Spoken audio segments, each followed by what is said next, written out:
ಸಂತೋಷವಾಗಿರೋಣ. ನಾವಿರುವುದು ದೇವ ಸಮೂಹದಲ್ಲಿ. ನಾವಿರೋದು ದೇವರ ಸಮ್ಮುಖದಲ್ಲಿ. ஆமென். தேவன் சொல்லுகிறது 51ஆம் சங்கீதத்திலே 17ஆம் வசனம் வாசிங்க. 51ನೇ ಕೀರ್ತನೆಯಲ್ಲಿ 7ನೇ ವಚನವನ್ನು ಓದೋಣ. 17 ವಚನ. தேவனை கேட்கும் படிகள் நொறுங்குண்ட ஆவிதான். தேவனே நொறுங்குண்டதும் நறுங்குண்டதுமான இருதயத்தை நீர் நொறுங்குண்டதும் நறுங்குண்டதுமான இருதயத்தை தேவனே நீர் புறக்கணியே. நம்ம நொறுங்குண்டு ஒடுக்கப்பட்டு நெருக்கப்பட்டு வந்திருக்கிறோம். ஆனா அவர் நம்மளை புறக்கணிக்க மாட்டார். ನಾವು ಕುಗ್ಗಿ ಹೋಗಿ ತುಂಬಾ ಮನಸ್ತಾಪದಿಂದ ಬಂದಿದ್ದೇವೆ. ಕುಗ್ಗಿದ ಮನಸ್ಸೇ ದೇವರಿಗೆ ಇಷ್ಟಯಜ್ಞ. ದೇವರೇ ಪಶ್ಚಾತ್ತಾಪದಿಂದ ಜಜ್ಜಿ ಹೋದ ಮನಸ್ಸನ್ನು ನೀನು ತಿರಸ್ಕರಿಸುವುದಿಲ್ಲ. ತಿರಸ್ಕರಿಸುವುದಿಲ್ಲ. ಪಶ್ಚಾತ್ತಾಪ ಮನಸ್ಸು, ನೋವಾಗಿದ ಮನಸ್ಸು. ಆಮೆನ್. ஹல்லேலூயா. வேதனை இருக்கிற துன்பப்பட்டவர்களே அவர் ஒருபோது கைவிட மாட்டார். வேதனைಯಿಂದ ತುಂಬದಿಂದ ಇರುವವರಿಗೆ ದೇವರು ಯಾವತ್ತೂ ಕೈ ಬಿಡುವವರಲ್ಲ.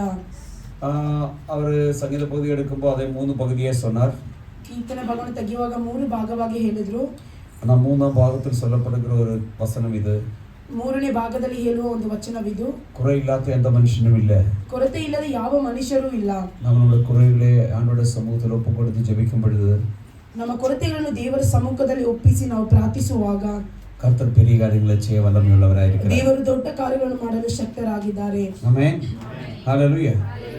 கடந்த வாரம் வில்லேஜ்களில் போகும்படிக்கு கர்த்தர் கிருபை கொடுத்தார். ಕಳೆದ ವಾರದಲ್ಲಿ ನಾವು ಅನೇಕ ವಿಲೇಜ್ಗಳಿಗೆ ಹೋಗಕ್ಕೆ ದೇವರು ಸಹಾಯ ಮಾಡಿದ್ರು. ಅನೇಕ ಅದ್ಭುತங்களும் அடையாளங்களும் ஆண்டவர் செய்தார். ಅನೇಕ ಅದ್ಭುತಗಳನ್ನು ದೇವರು ಅಲ್ಲಿ ಮಾಡಿದ್ರು. ஆமென். எல்லாம் உங்களோட ஜெபம் நீங்க எல்லாம் ஜெபிச்சிருக்கேன்னு நான் நினைக்கிறேன். நான் ஆக்சுவலி நோட்டீஸ் குரூப்பில் போட்டிருந்தோம். ನೀವೆಲ್ಲರೂ ನನಗೋಸ್ಕರ ಪ್ರಾರ್ಥಿಸಿರಿ. ಎಲ್ಲ ನಿಮ್ಮ ಪ್ರಾರ್ಥನೆಯಿಂದ ನಾನು ಈ ಮೆಸೇಜ್ ಅನ್ನು ಗ್ರೂಪ್ ಅಲ್ಲಿ ಹಾಕಿದ್ದೆ. ஸோ நெக்ஸ்ட் மாதத்திலும் 26, 27 தேதிகளில் ஒரு பெரிய கூட்டமாக எங்கள் இடத்துல நடக்கிறது. நீங்கள் இப்போவே ஜெபம் பண்ண ஆரம்பிங்க. அந்த இடத்தில் அநேக அற்புதங்களை ஆண்டவர் செய்ய வேண்டும். ನೆಕ್ಸ್ಟ್ ತಿಂಗಳು 26, 27 ಅಲ್ಲಿ ಒಂದು ವಿಶೇಷ ಕೂಟವಿದೆ. ಅದಕ್ಕಾಗಿ ನೀವು ಪ್ರಾರ್ಥಿಸಿ. ದೇವರು ಅಲ್ಲಿ ದೊಡ್ಡ ಕಾರ್ಯಗಳನ್ನು ಮಾಡಬೇಕು. பெங்களூர்லேருந்து அந்த ஹள்ளிக்கு ஆசனிலிருந்து ஒரு 14 கிலோமீட்டர் போன ராஜனிலிருந்து சொல்லுகிற ஒரு வில்லேஜுக்கு பெங்களூர்லேருந்து ஆளுங்க விடுதலுக்காக வந்திருந்தாங்க. ಅಲ್ಲಿ ಹಾಸನಲ್ಲಿ ನಡೆಯುವ ಮೀಟಿಂಗ್ಗೆ ಬೆಂಗಳೂರಿಂದ ಅನೇಕ ಜನರು ಅಲ್ಲಿ ಬಂದಿದ್ರು ಬಿಡುಗಡೆಗಾಗಿ. ಆಮೆನ್. அவங்க வந்தாங்க, அவங்களை தொட்டாங்க, ஆண்டவர் விடுவிச்சார். ಅವರು ಬಂದ್ರು, ಅವರನ್ನು ದೇವರು ಮುಟ್ಟಿದ್ರು, ಅವರಿಗೆ ಬಿಡುಗಡೆ ಉಂಟಾಯಿತು. ಆಮೆನ್. ಯಾರಿಗೂ ಸಂತೋಷ இல்லையா? ஹல்லேலூயா. அதாவது இந்திரா நகரில் இருந்து கெங்கேரி இருந்தெல்லாம், ஆனால் அவங்க இனியும் ரட்சிக்கப்பட்டு ஞானஸ்நானம் எடுக்கவில்லை. ಅಂದ್ರೆ ಇಂದಿರಾ ನಗರಿಂದ ಕೆಂಗೇರಿಯಿಂದ ಎಲ್ಲ ಬಂದಿದ್ರು. ಅವರು ಆದ್ರೆ ಇನ್ನೂ ಅವ್ರ ರಕ್ಷಣೆ ಹೊಂದಿಲ್ಲ, ಅದಕ್ಕೆ ಸ್ಥಳ ತಗೊಂಡು. ஆமென். பட் அவருக்கு ತುಂಬ தாகம் இருக்கு. ಆದ್ರೆ ಅವ್ರಿಗೆ ತುಂಬಾ ದಾಹವಿದೆ. அவங்க திடீர்னு கேட்டாங்க, அவங்க சர்ச்சைக்கு பெங்களூர் சொல்லும்போது அவங்க சந்தோஷம் பார்த்தா எனக்கு அப்படி தாங்க முடியல. ಅವ್ರ ಚರ್ಚೆಯಲ್ಲಿದೆ. ಅವ್ರು ಬ್ಯಾಂಗ್ಳೂರ್ ಅಂದ ತಕ್ಷಣ ಅವ್ರಿಗೆ ತುಂಬಾ ಸಂತೋಷವಾಯಿತು. ஆமென். ஆனால் அவரை கெட்டிய பொல்லாத கிரைகள், பிசாசின் கெட்டுகள் அவர்களை விட்டு விலகினது. அதில் அவனை கட்டிட்டு ಎಲ್ಲ ಸೈತನ ಕ್ರಿಯೆಗಳು ಅವರನ್ನು ಬಿಟ್ಟು ಹೋಯಿತು. அப்படி அநேக வந்தவங்களுக்கு எல்லாம் பெரிய விடுதலை ஆண்டவர் கொடுத்தார். ಆ ರೀತಿ ಬಂದವರಿಗೆಲ್ಲಾನು ದೇವರು ಒಂದು ದೊಡ್ಡ ಬಿಡುಗಡೆಯನ್ನು ಕೊಟ್ಟರು. நான் சொல்றது, அங்க இருக்கிற ஜனங்கள் பெங்களூர்லிருந்து வர ஆத்மாக்களை அழைத்து விடுதலுக்காக அங்க கூட்டிட்டு வந்தோம். ಯಾಕಂದ್ರೆ ಅಲ್ಲಿಂದ ಬ್ಯಾಂಗ್ಳೂರಿಂದ ಬಂದು ದೇವರು ಅಲ್ಲಿ ಅವ್ರಿಗೆ ಬಿಡುಗಡೆ ಕೊಟ್ಟು ದೇವರು ಕರ್ಕೊಂಡ್ ಬಂದ್ರು. ಅವರನ್ನೇ ಹಳ್ಳಿಯ ಜನವು ಬ್ಯಾಂಗ್ಳೂರ್ಗೆ ಬಂದು ಆ ಜನರಿಗೆ ಬಿಡುಗಡೆಗಾಗಿ ಬ್ಯಾಂಗ್ಳೂರಿಂದ ಅಲ್ಲಿಗೆ ಕರ್ಕೊಂಡು ಹೋಗಿದ್ರು. ಆಮೇಲೆ ಇಲ್ಲಿ ನಾವು ಸುತ್ತಮುತ್ತ ಎಷ್ಟು ಕಟ್ಟಲ್ಪಟ್ಟವರಾಗಿ ಜನಗಳಿದ್ದಾರೆ. ಒಂದು ಆತ್ಮನೇ ಕರ್ಕೊಂಡು ಬರೋಕ್ಕೆ ನಿಮ್ಗೆ ಎಷ್ಟು ಜನಕ್ಕಾಯ್ತು? நம்மளை சுத்தி அநேக பேர் கட்டப்பட்டிருக்காங்க. ஆனா எத்தனை பேர் நம்மளை எவ்வளவு பேர் இட்டு வந்திருக்கோம்? ನೀನು ನಿಮ್ಮ ಕಷ್ಟ ನೋಡ್ಕೊಂಡಿದ್ದೀರಾ ಎಲ್ಲರೂ. நீங்க எல்லாம் உங்க கஷ்டத்தை பார்த்துட்டு இருக்கீங்க. கர்த்தர் செயல்பட மாட்டார். ஆண்டவர் கிரியை செய்ய மாட்டார். இவர் கிரியை ಮಾಡುವುದಿಲ್ಲ. ஆமென். ஹல்லேலூயா. நீ தேவனுக்காக காரியம் செய்ய ஆரம்பிக்கும் பொழுது உன்னோட வழிகளை ஆண்டவர் வாய்க்க செய்வார். ನೀನು ದೇವರಿಗಾಗಿ ಕಾರ್ಯಗಳನ್ನು ಮಾಡುವಾಗ ದೇವರು ನಿಮ್ಮ ಕಾರ್ಯಗಳನ್ನು ಸಾಧಿಸುತ್ತಾರೆ. ஆமென். ಅದು வரைக்கும் இப்படிதான் ஓடும். ಅಲ್ಲಿವರೆಗೂ ಈ ರೀತಿನೇ ಹೋಗುತ್ತದೆ. ಈ ನಮ್ಮ ಸೇವೆ ಬಂದ್ಬಿಟ್ಟು ಸೇವಕರ ಶಿಷ್ಯರುಗಳೇ ಎಬ್ಬಿಸುವ ಸಭೆ ಇದು. ನಮ್ಮ ಸೇವೆ ಬಂದು ಶಿಷ್ಯರನ್ನು ಎಬ್ಬಿಸುವ ಒಂದು ಸೇವೆಯಾಗಿದೆ ನಮ್ಮ ಸಭೆ. ಶಿಷ್ಯರುಗಳು எழுப்புறது ஒரு எழுப்புதல் சபை இது. ಶಿಷ್ಯರನ್ನು ಎಬ್ಬಿಸುವ ಒಂದು ಸಭೆಯಾಗಿದೆ ಇದು. அப்போஸ்தலர்களை எழுப்புத சபை இது. ಅಪೊಸ್ತಲರನ್ನು ಎಬ್ಬಿಸುವ ಒಂದು ಸಭೆಯಾಗಿದೆ ಇದು. ஆமென். ஊழியர்களை எழுப்புறது ஒரு சபையா இருக்கிறது. ಸೇವಕರನ್ನು ಎಬ್ಬಿಸುವ ಒಂದು ಸಭೆಯಾಗಿದೆ. ஒரு அப்போஸ்தல சபை இது. ಒಂದು ಅಪೊಸ್ತಲ ಸಭೆಯಾಗಿದೆ ಇದು. அப்படி இருக்கும்போது நீங்கள் கெட்டவர்களை அழைத்து வர வேண்டிய பொறுப்பு உங்களுக்கு இருக்கிறது. ಆ ರೀತಿ ಇರುವಾಗ ನೀವು ಕಟ್ಟಲ್ಪಟ್ಟವರನ್ನು ಕರೆದುಕೊಂಡು ಬರುವ ಒಂದು ಜವಾಬ್ದಾರಿ ನಿಮ್ಮದಾಗಿದೆ. மேய்ப்பன் எந்த காரணத்தை கொண்டு குட்டியை போட மாட்டோம். ಕುರುಬನು ಯಾವ ರೀತಿಯಾಗಿ ಅವರು ಮರಿಯನ್ನು ಹಾಕುವುದಿಲ್ಲ. ஆடுகள் தான் குட்டிகளை போட வேண்டும். ಆ ಕುರಿಗಳೇ ಮರಿಯನ್ನು ಹಾಕುತ್ತದೆ. ಎಷ್ಟು ಕುರಿಗಳು ಮರಿಯನ್ನು ಎತ್ತனை ஆடுகள் குட்டிகளை போட்டிருக்கு? ಎಷ್ಟು ಕುರಿಗಳು ಮರಿಯನ್ನು ಹಾಕಿದೆ? ಯಾರೆಲ್ಲ வெளியில யார வெளியில யாரு போன ಬರಕ್ಕೆ ಪ್ರೈಸ್. ஹalleluya. ஆமென். ஆமென். ஹalleluya. ஹalleluya. பிரೈஸ். ஹalleluya. அப்போ நான் சொல்ல வருகிறது, நம்மளுக்கு இருக்கிற பொறுப்பு ஆத்துமாக்களை ஆதாயப்படுத்த வேண்டது. ನಮಗಿರುವ ಒಂದು ಜವಾಬ್ದಾರಿ ನಾವು ಆತ್ಮಗಳನ್ನು ಸಿದ್ಧಪಡಿಸುವುದಾಗಿದೆ. ஹalleluya. நம்ம அது செய்றோமா? ಅದನ್ನು ನಾವು ಮಾಡ್ತೀವಾ? ஆமென். வேதம் சொல்லுகிறது, ವೇದವಚನ ಹೇಳುತ್ತದೆ. ஆமென். ஹalleluya. நம்ம கர்த்தருக்காக செயல்படும் பொழுது கர்த்தர் நம்முடைய காரியத்தை பார்த்துக் கொள்வார். ನಾವು ದೇವರಿಗಾಗಿ ಕ್ರಿಯೆ ಮಾಡುವಾಗ ದೇವರು ನಮ್ಮ ಕಾರ್ಯಗಳನ್ನು ನೋಡಿಕೊಳ್ಳುತ್ತಾರೆ. ஆமென். ஹalleluya. இப்போ நாம் செய்திக்கு போவோம். ಇವಾಗ ನಾವು ಸಂದೇಶಕ್ಕೆ ಹೋಗೋಣ. நம்ம இந்த மாசம் தியானம் பண்ணும்படிக்கை தெரிந்து கொண்ட வேத பகுதி, ನಾವು ಈ ತಿಂಗಳು ಧ್ಯಾನ ಮಾಡಲು ಆರಿಸಿಕೊಂಡ ವೇದ ಭಾಗ. சொல்லுங்க, இப்போ நீங்க சொல்லுங்க. நீ ಹೇಳಿ.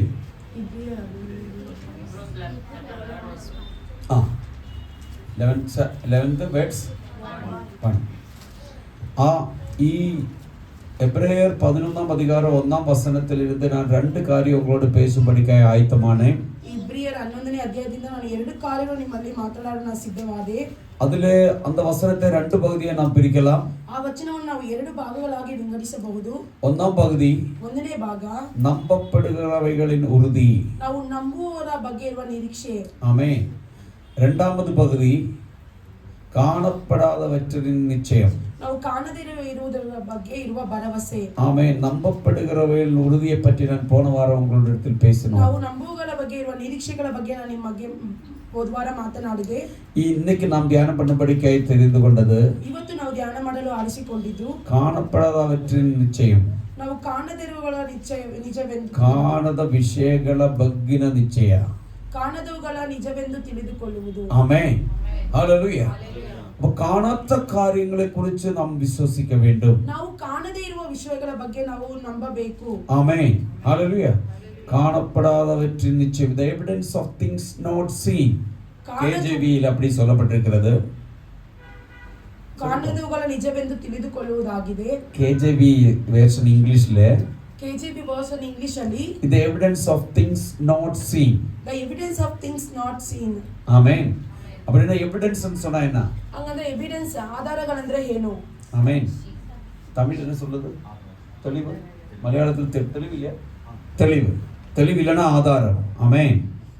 அதனுடைய கிரீக் பதத்தில் அதுக்கு சொல்லப்படுகிற பெயர், ಗ್ರೀಕ್ ಅಲ್ಲಿ ಅದಕ್ಕೆ ಹೇಳಲ್ಪಡುವ ಹೆಸರು ಎಲೆಂಗೋಸ್. ಎಲೆಂಕೋಸ್. எலைங்கோஸ். ಎಲೆಂಗೋಸ್. அப்படினா தெளிவு இல்லனா எவிடன்ஸ். ಹಂಗಂದ್ರೆ ಅದಂದ್ರೆ ಆಧಾರ ಅಂತ ಅದರ ಅರ್ಥ. அதுக்கு அந்த வார்த்தைக்கு தெளிவுக்கு 3 அர்த்தங்கள். ಆ ಆಧಾರಗಳಿಗೆ 3 ವಿವರಗಳಿದೆ. ஆமென். ಒಂದನೇದು, ஆமென், ಉறுதியான ನಂಬಿಕೆ, ನಿಜವಾದ ಒಂದು ಸ್ಥಿರವಾದ ಒಂದು ನಂಬಿಕೆ, ದೃಢ ನಂಬಿಕೆ ಕನ್ನಡದಲ್ಲಿ. ಆಮೆನ್. ಎರಡನೇದು, ಎರಡಾಮದು ಆಧಾರವುಳ್ಳ ನಂಬಿಕೆ. ಎರಡನೇದು ಆಧಾರವುಳ್ಳ ಒಂದು ನಂಬಿಕೆ, ಆಧಾರ ಸಹಿತ ನಂಬಿಕೆ. ಆಮೆನ್. நான் ಸ್ವಲ್ಪ ஓதிது, அதனால தான் தப்பா எடுக்காதுப்பா. ஓகே, நான் கொஞ்சம் ஹோம்வொர்க் பண்ணி இந்த பாஷையெல்லாம் பாஷாந்தரம் பண்ணி எடுத்திருக்கேன். ஆமென். அப்போ ஒன்றாவது உறுதியான நம்பிக்கை, ಎರಡನೇದು ದೃಢವಾದ ನಂಬಿಕೆ, ஒன்றாவது உறுதியான நம்பிக்கை, ಒಂದನೇದು ದೃಢವಾದ ನಂಬಿಕೆ, இரண்டாவது ஆதாரமுள்ள நம்பிக்கை, ಎರಡನೇದು ಆಧಾರವುಳ್ಳ ಒಂದು ನಂಬಿಕೆ, ಮೂರನೇದಾಗಿ ದೀರ್ಘமான ನಂಬಿಕೆ, ದೀರ್ಘವಾಗಿರುವ ಒಂದು ನಂಬಿಕೆ, ನಿರ್ವಿವಾದವಾದ ನಿಶ್ಚಯತೆ. ಆಮೆನ್. ಹalleluya. ഹല്ലേലൂയ. ആമേൻ. അപ്പോൾ இந்த മൂന്ന് കാര്യങ്ങൾ இந்த வார்த்தையிலே அடக்கப்பட்டிருக்கு. ಈ ಮೂರು ಕಾರ್ಯಗಳು ಈ ವಾಕ್ಯದಲ್ಲಿ ಅಡಕವಾಗಿದೆ. நாம் சிந்திக்க வேண்டியது நம்முடைய விசுவாசம் உறுதியான நம்பிக்கையா, ನಾವು ಚಿಂತಿಸುವುದು ನಮ್ಮ ನಂಬಿಕೆ ಒಂದು ಸ್ಥಿರವಾದ ನಂಬಿಕೆಯೇನಾ, இல்ல ஆதாரமுள்ள நம்பிக்கையா, ಇಲ್ಲ ಆಧಾರವಾಗಿರುವ ಒಂದು ನಂಬಿಕೆನಾ, தீர்க்கமான நம்பிக்கையா? ಇಲ್ಲ ದೀರ್ಘವಾಗಿರುವ ಒಂದು ನಂಬಿಕೆನಾ? Hello, praise the Lord, praise the Lord, hallelujah. இது வித்தியாசமாய் இருக்கிறது. ಇದು ವ್ಯತ್ಯಾಸವಾಗಿದೆ. நான் சொன்னேன் 5 விதமான விசுவாசம் இருக்கு. ನಾನು ಹೇಳಿದೆ 5 ರೀತಿಯಾದ ಒಂದು ನಂಬಿಕೆ ಇದೆ. எத்தனை பேருக்கு ஞாபகம் இருக்கு? ಎಷ್ಟು ಜನಕ್ಕೆ ಜ್ಞಾಪಕವಿದೆ?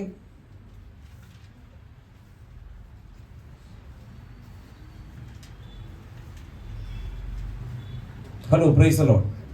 5 விதமான நம்பிக்கையை குறித்து நான் உங்களுக்கு சொல்லி இருந்தோம். யாருக்கு ஞாபகம் இருக்கா?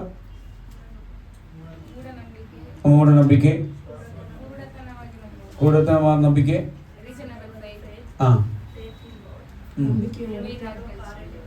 ஆமென், ஹalleluya. நம்ம எந்த குரூப்ல இருக்கிறோம்? ನಾವು ಯಾವ ಒಂದು ಭಾಗದಲ್ಲಿ ಇದ್ದೇವೆ? ஆமென். இன்னைக்கு கேட்கிற கேள்வி மூணு விதமான நம்பிக்கை. ನಾನು ಇವತ್ತು ಕೇಳುವ ಒಂದು ಪ್ರಶ್ನೆ 3 ರೀತಿಯಾದ ನಂಬಿಕೆ. ಒಂದು ಉறுதியான ನಂಬಿಕೆ, ಒಂದು ಸ್ಥಿರವಾದ ನಂಬಿಕೆ, செகண்ட் ஆதாரமுள்ள நம்பிக்கை, ಎರಡನೇದು ಆಧಾರವುಳ್ಳ ಒಂದು ನಂಬಿಕೆ, மூணாவது தீர்க்கமான நம்பிக்கை. ಮೂರನೇದು ದೀರ್ಘವಾದ ಒಂದು ನಂಬಿಕೆ. ஆமென், ஹalleluya. நம்மளுக்கெல்லாம் காரியம் ஆனதான் நம்ம நம்புவோம். ನಮಗೆಲ್ಲ ಕಾರ್ಯಗಳು ಆದ್ರೆ ಮಾತ್ರ ನಾವು ನಂಬುತ್ತೇವೆ. நமக்கு வந்துட்டு ஏதாவது நடந்தா தான் நம்ம தேவனை நம்புவோம். ನಮಗೆ ಏನೊಂದು ಆದ್ರೆ ಮಾತ್ರ ನಾವು ದೇವರನ್ನು ನಂಬುತ್ತೇವೆ. இல்லைன்னா நம்ம ஆண்டவரை விட்டுருவோம். ಇಲ್ಲಾಂದ್ರೆ ನಾವು ದೇವರನ್ನು ಬಿಟ್ಟು ಬಿಡುತ್ತೇವೆ. தேவ சமூகத்தை விட்டு தூரம் போயிடுவோம். ನಾವು ದೇವರ ಸಮ್ಮುಖವನ್ನು ಬಿಟ್ಟು ದೂರ ಹೋಗುತ್ತೇವೆ. ஆமென். தேவனே இல்லன்னு சொல்லிடுவோம். ನಾವು ದೇವರೇ ಇಲ್ಲವಂತೂ ಹೇಳುತ್ತೇವೆ. ஹலோ, பிரைஸ் தி லார்ட், ஹalleluya. ஆண்டவர் இருக்கிறார். ದೇವರು ಇದ್ದಾರೆ. அவர் பெரிய காரியங்களை செய்கிறவர். ಆತನು ದೊಡ್ಡ ಕಾರ್ಯಗಳನ್ನು ಮಾಡುವವರು. ஒண்ணும் வேணாம், உன்னுடைய வயசு இப்ப எத்தனை நீ யோசிச்சா போதும். ಏನು ಬೇಡ, ನಿಮ್ಮ ವಯಸ್ಸು ಎಷ್ಟು ಅಂತ ನೀವು ಯೋಚಿಸಿದರೆ ಸಾಕು. இது வரைக்கும் உனக்கு எந்த குறையும் இல்லாம கண்ணின் மணியை போல பாதுகாத்து வந்தார். யாரும் சொல்ற மாதிரி இல்லை, எங்க அப்பா பண்ணோம், எங்க தாத்தா பண்ணோம், எங்க வீட்டுக்காரர் பண்ணோம், எங்க மனைவி பண்ணோம், எங்க பிள்ளைங்க பண்ணோம். நெவர். ಯಾರು ಹೇಳಂಗಿಲ್ಲ ನಮ್ಮ ಅಪ್ಪ ಮಾಡಿದ್ರು, ನಮ್ಮ ಅಮ್ಮ ಮಾಡಿದ್ರು, ನಮ್ಮ ಗಂಡ ಮಾಡಿದ್ರು ಅಂತ ಏನು ಹೇಳಂಗಿಲ್ಲ. ஹalleluya. ஆண்டவருடைய சுத்த கிருபை, ದೇವರ ಒಂದು ಶುದ್ಧ ಕಿರುಬೆಯಾಗಿದೆ. அருமை தம்பி வினோத் சாட்சி சொன்னான். ನಮ್ಮ ಬ್ರದರ್ ಸಾಕ್ಷಿ ಹೇಳಿದ್ರು. ஆமென். அவனுடைய 45 வயசு வரைக்கும் இதுவரைக்கும் எந்த குறையும் ஆண்டவர் வைக்கவில்லை. 48 ವಯಸ್ಸವರೆಗೂ ದೇವರು ಅವ್ರಿಗೆ ಯಾವ ಕೊರತೆಯನ್ನು ಇಟ್ಟಿಲ್ಲ. அவனுக்கு இப்போ ஒரு குற்ற உணர்வு. ಅದು ಇವರ ಒಳಗಡೆ ಒಂದು ಮನಸ್ಸಿದೆ, ಅವರ ಚುಚ್ಚುವ ಮನಸ್ಸು. ஆமென். ஒரு குற்ற உணர்வு. ಅವರೊಳಗಡೆ ಒಂದು ಚುಚ್ಚುವ ಮನಸ್ಸಿದೆ. ஆமென். ஆண்டவருக்காக என்னால இனியும் செயல்பட முடியலையே. ದೇವರಿಗಾಗಿ ಇನ್ನೂ ನಾನು ಕಾರ್ಯ ಸಾಧಿಸಲು ಆಗುತ್ತಿಲ್ಲವಲ್ಲ. நான் சொல்றது ஆண்டவர் அடிப்பார். ನಾನು ಹೇಳುವುದು ದೇವರು ಹೊಡೆಯುತ್ತಾರೆ. அவர் பொறுமையா வந்துட்டே இருப்பார். ಆತನು ಸುಮ್ಮನೆ ಬರುತ್ತಾ ಇರ್ತಾರೆ. ஒரு நாள் அடிக்கும். ಒಂದು ದಿವಸ ಹೊಡೆಯುತ್ತಾರೆ. ஹalleluya. அந்த அடி, ಆ ಹೊಡೆತೆ, ஹalleluya, ஜெபிக்க கூட வாய்ப்பில்லை. ನಾವು ಪ್ರಾರ್ಥಿಸಲು ಆಗುವುದಿಲ್ಲ. வேதவசனம் சொல்றது, ವೇದವಚನ ಹೇಳುತ್ತದೆ, தேவ கோபத்துக்கு மேல நம்ம போய் என்னத்தை ஜெபிக்கிறது? ದೇವರ ಕೋಪದ ಮೇಲೆ ನಾವು ಹೋಗಿ ಏನು ಪ್ರಾರ್ಥಿಸುವುದು? நம்ம சில வீடுகள்ல தந்த அப்பாவுக்கு கோபம் வந்தா யாரும் அதை தடுக்க முடியாது. ನಾವು ಕೆಲವು ಮನೆಗಳ ತಂದೆಗೆ ಕೋಪ ಬಂದ್ರೆ ಯಾರು எல்லா வீட்லயும் அப்படிதான். அப்பாவுக்கு கோபம் வந்தா யாரு தடுக்கிறது? ಎಲ್ಲ ಮನೆಯಲ್ಲೂ ಹಂಗೆ ತಂದೆಗೆ ಕೋಪ ಬಂದ್ರೆ ಯಾರು ತಡೆಯಕ್ಕೆ ಆಗುವುದಿಲ್ಲ. இப்ப மனைவியும் தடுக்கிறதுக்கு ஒரு லெவல் இருக்கு. ನಮ್ಮ ಹೆಂಡತಿಯನ್ನು ತಡೆಯುವುದಕ್ಕೆ ಒಂದು ಲೆವೆಲ್ ಇದೆ. நீ போயிடணும், போயிடணும். ನೀನು ಹೋಗು ಅಂದ್ರೆ ಹೋಗ್ಬಿಡ್ಬೇಕು. அடின்னா ஸ்டார்ட் பண்ணா அடிதான். ಹೊಡೆತೆ ಅಂದ್ರೆ ಸ್ಟಾರ್ಟ್ ಮಾಡಿದ್ರೆ ಹೊಡೆತೇನೆ. ஆமென். அதனாலதான் தகப்பன்மார்களே கோபம் வர வேண்டாம் வைக்க கூடாது. ಅದಕ್ಕೆ ತಂದೆಯವರಿಗೆ ಕೋಪ ಮೂಡಿಸುವಂತೆ ಮಾಡಬಾರದು. ஆமென், ஹalleluya. ஏன்னா பிதாவுக்கு கோபம் வந்துச்சுன்னா அதை தடுக்க முடியாது. அதுக்கு நீ எந்த விதமாயும் அதிலிருந்து ஒரு காம்ப்ரமைஸ் இல்ல. ಯಾಕಂದ್ರೆ ತಂದೆಗೆ ಕೋಪ ಬಂದ್ರೆ ಅದನ್ನ ಯಾರ ಕೈಯಲ್ಲೂ ತಡೆಯಕ್ಕೆ ಆಗುವುದೇ ಇಲ್ಲ. ஹalleluya. கோபம் வராம வெச்சுக்கிறது நல்லது. ಕೋಪ ಬರದಂತೆ ಇಟ್ಟುಕೊಳ್ಳುವುದು ಒಳ್ಳೆಯದು. காணிக்க போடுறது 10 ரூபாய், ಕಾಣಿಕೆ ಹಾಕುವುದು 10 ರೂಪಾಯಿ, ಕ್ವಾರ್ಟರ್ வாங்குறதுக்கு 100 ரூபாய். ಅದೇ ಕ್ವಾರ್ಟರ್ ತಗೊಳ್ಳೋಕೆ 100 ರೂಪಾಯಿ. அது கரெக்டா வாங்குவோம். ಅದು ಕರೆಕ್ಟ್ ಆಗಿ ಇಸ್ಕೊಳ್ತೇವೆ. ஆனா காணிக்க தானே எவ்வளவு போடுவோம்? ಅದೇ ಕಾಣಿಕೆ ಮಾತ್ರ ಹೆಂಗ್ ಹಾಕ್ತೇವಿ? சத்தமே இல்ல. கொடுங்கள், அப்பொழுது உங்களுக்கு கூட கொடுக்கப்படும். ನೀವು ಕೊಡಿರಿ, ಆಗ ನಿಮಗೆ ಜೊತೆಯಲ್ಲಿ ಕೊಡಲ್ಪಡುತ್ತದೆ. ஆமென். எந்த இடத்துல கொடுக்க வேண்டும்? ಯಾವ ಸ್ಥಳದಲ್ಲಿ ಕೊಡಬೇಕು? நீ இருக்கிற சபைக்கு கொடுக்க வேண்டும். ನೀನು ಇರುವ ಸಭೆಗಾಗಿ ಕೊಡಬೇಕು. உன்னை நடத்துற உனக்கு ஒரு சபை இருக்கிறது. ನಿನಗೊಂದು ಸಭೆ ಇದೆ. ஒரு போதகர் இருக்கிறது. ನಿನಗೊಂದು ಬೋಧಕರು ಇದ್ದಾರೆ. உனக்கு ஒரு பாதுகாப்பு இருக்கிறது. ನಿನಗೊಂದು ಕಾಯುವಿಕೆ ಇದೆ. உனக்காக ஜெபிக்கிறவர் இருக்கிறது. ನಿನಗಾಗಿ ಪ್ರಾರ್ಥಿಸುವವರು ಇದ್ದಾರೆ. உன்னுடைய எல்லா காரியத்திலும் கூட இருக்கிறது. ಎಲ್ಲಾ ಕಾರ್ಯ ನಿಮ್ಮ ಜೊತೆಯಲ್ಲಿ ಇರ್ತಾರೆ. ஆமென். அங்கதான் நீ கொடுக்கணும். ಅಲ್ಲೇ ನೀವು ಕೊಡಬೇಕು. வேற எந்த இடத்துல கொடுத்தாலும் அதுக்கு பதில் கிடைக்காது. ಬೇರೆ ಎಲ್ಲಿ ಕೊಟ್ಟರು ಅದಕ್ಕೆ ಉತ್ತರ ಸಿಗುವುದಿಲ್ಲ. அதுக்கு கணக்கு இல்ல. அது ಅದಕ್ಕೆ ಲೆಕ್ಕವಿಲ್ಲ. நீ கொடுக்கலாம், ನೀವು ಕೊಡಬಹುದು. ஆனா கொடுக்கிறதுக்கு முன்னாடி நீ சபைக்கு கொடுக்க வேண்டியது கரெக்டா கொடுத்துட்டு தான் நீ அங்க கொடுக்கணும். ನೀವು ಸಭೆಗೆ ಕೊಡುವುದನ್ನು ಕರೆಕ್ಟ್ ಆಗಿ ಕೊಟ್ಟ ಮೇಲೆ ನೀವು ಅಲ್ಲಿ ಕೊಡಬೇಕು. தாராளமா இருந்தா கொடுக்கலாம், ஒன்றும் பிரச்சனை இல்ல. ನಿಮಗೆ ಧಾರಾಳವಾಗಿದ್ರೆ ನೀವು ಕೊಡಬಹುದು, ಏನು பட் ಸಮಸ್ಯೆ உங்களுடைய ಇಲ್ಲ. சூழ்நிலை எப்படி இருக்கிறது? ಆದರೆ ನಿಮ್ಮ ಸಂದರ್ಭ ಯಾವ ರೀತಿಯಾಗಿದೆ நான் சொல்ல வருகிறது, ನಾನು ಹೇಳುವುದು, உங்களுடைய சரீரத்தை கெடுத்து போடாதே. ನಿಮ್ಮ ಶರೀರವನ್ನು ಕೆಡಿಸಬೇಡಿರಿ. Amen. Praise Allah, praise Allah. Please நீங்கள் யார் ஆனாலும் ஃபோன் கொஞ்சம் ஆஃபில் வைங்க ப்ளீஸ். இல்லைன்னா அடுத்த வாரம் அங்கே ஒரு பாக்ஸ் வச்சுக்கிறேன், எல்லாரும் பாக்ஸில் ஃபோன் வச்சுட்டு உள்ள வாங்க. ನೆಕ್ಸ್ಟ್ ವಾರ ಅಲ್ಲಿ ಒಂದು ಬಾಕ್ಸ್ ಇರ್ತೀವಿ, ಎಲ್ಲ ಫೋನ್ ಎಲ್ಲ ಅಲ್ಲಿ ಇಟ್ಬಿಟ್ಟು ಹೊರಗಡೆ ಬರಬೇಕು. அங்கே ஒரு பாக்ஸ், எல்லா ஃபோனும் அந்த பாக்ஸில் தான் போகணும். ಎಲ್ಲ ಫೋನು ಆ ಬಾಕ್ಸ್ ಅಲ್ಲೇ ಆಗ್ಬೇಕು. ஆனால் திரும்பி போகும்போது அவங்கவுங்க ஃபோன் தான் எடுத்துகிட்டு போகணும். ಈಗ ಹೋಗುವಾಗ ಅವರವರು ಫೋನ್ ಮಾತ್ರನೇ ತೆಗೆದುಕೊಂಡು ಹೋಗಬೇಕು. ஆமென். ஹல்லேலூயா. எல்லா ஃபோனும் இருக்குது, ஐஃபோன் வரைக்கும் இருக்குது, ಐಫೋನ್ கிடைச்சது இருக்கட்டும். ஆமாம், ஆமென். இந்த செப்பல் எடுத்துகிட்டு போகிற மாதிரி சில இடங்கள் போனால் செப்பல் கிடைக்காது. ಕೆಲವು ಸ್ಥಳದಲ್ಲಿ ಹೋದ್ರೆ ಚಪ್ಪಲಿನೂ ಸಿಗಲ್ಲ. ஏன்னா அது போட்டு நல்லது போட்டு கெட்டதை என்ன பண்ணிடுவாங்க, ಒಳ್ಳೆ ಸ್ಲಿಪ್ಪರ್ ಹಾಕೊಂಡು ಕೆಟ್ಟದ್ದು ಹಾಕ್ಬಿಟ್ಟು ಹೋಗ್ತಾರೆ. ராங். பிரைஸ். ನಾವೆಲ್ಲ ದೇವ பிள்ளைங்க, ಅದೆಲ್ಲ ತಪ್ಪು. ನಾವೆಲ್ಲ ದೇವರ ಮಕ್ಕಳು, ஞானமா நடந்துக்கணும். ನಾವು பிரைஸ். ಜ್ಞಾನವಾಗಿ ನಡೆದುಕೊಳ್ಳಬೇಕು. ஹல்லேலூயா. தேவனை விசுவசித்து தேவனுக்காய் வாழுகிற, தேவனோடு கூட இருந்த, காணாமலே தேவன் சொன்ன வார்த்தை விசுவசிச்சவங்க எத்தனையோ பேர் இருக்கிறாங்க. ದೇವರನ್ನು ನೋಡದೆ ದೇವರ ಜೊತೆ ಜೀವಿಸಿ ದೇವರನ್ನು ನಂಬಿ ಜೀವಿಸಿದವರು ಎಷ್ಟೋ ಜನ ಇದ್ದಾರೆ. ஆமென். எபிரேயர் 11ஆம் அதிகாரம் 7ஆம் வசனம் வாசிப்போம். ಇಬ್ರಿಯರ್ 11ನೇ ಅಧ್ಯಾಯ 7ನೇ ವಚನವನ್ನು ಓದೋಣ. ನಂಬಿಕೆಯಿಂದಲೇ ಆ. ನೋಹನು ಆ. ಅದುವರೆಗೆ ಕಾಣದಿದ್ದ ಸಂಗತಿಗಳ ವಿಷಯವಾಗಿ ಆ. ದೈವೋಕ್ತಿಯನ್ನು ಹೊಂದಿ ಭಯಭಕ್ತಿ ಉಳ್ಳವನಾಗಿ ಆ. ತನ್ನ ಮನೆಯವರ ಸಂರಕ್ಷಣೆಗೋಸ್ಕರ ಆ. ನಾವೆಯನ್ನು ಕಟ್ಟಿ ಸಿದ್ಧ ಮಾಡಿದನು. ஆமென். நாவே. ஹல்லேலூயா. தமிழ் படிங்க. இனி இருக்கா? ಅದರಿಂದ ಆ.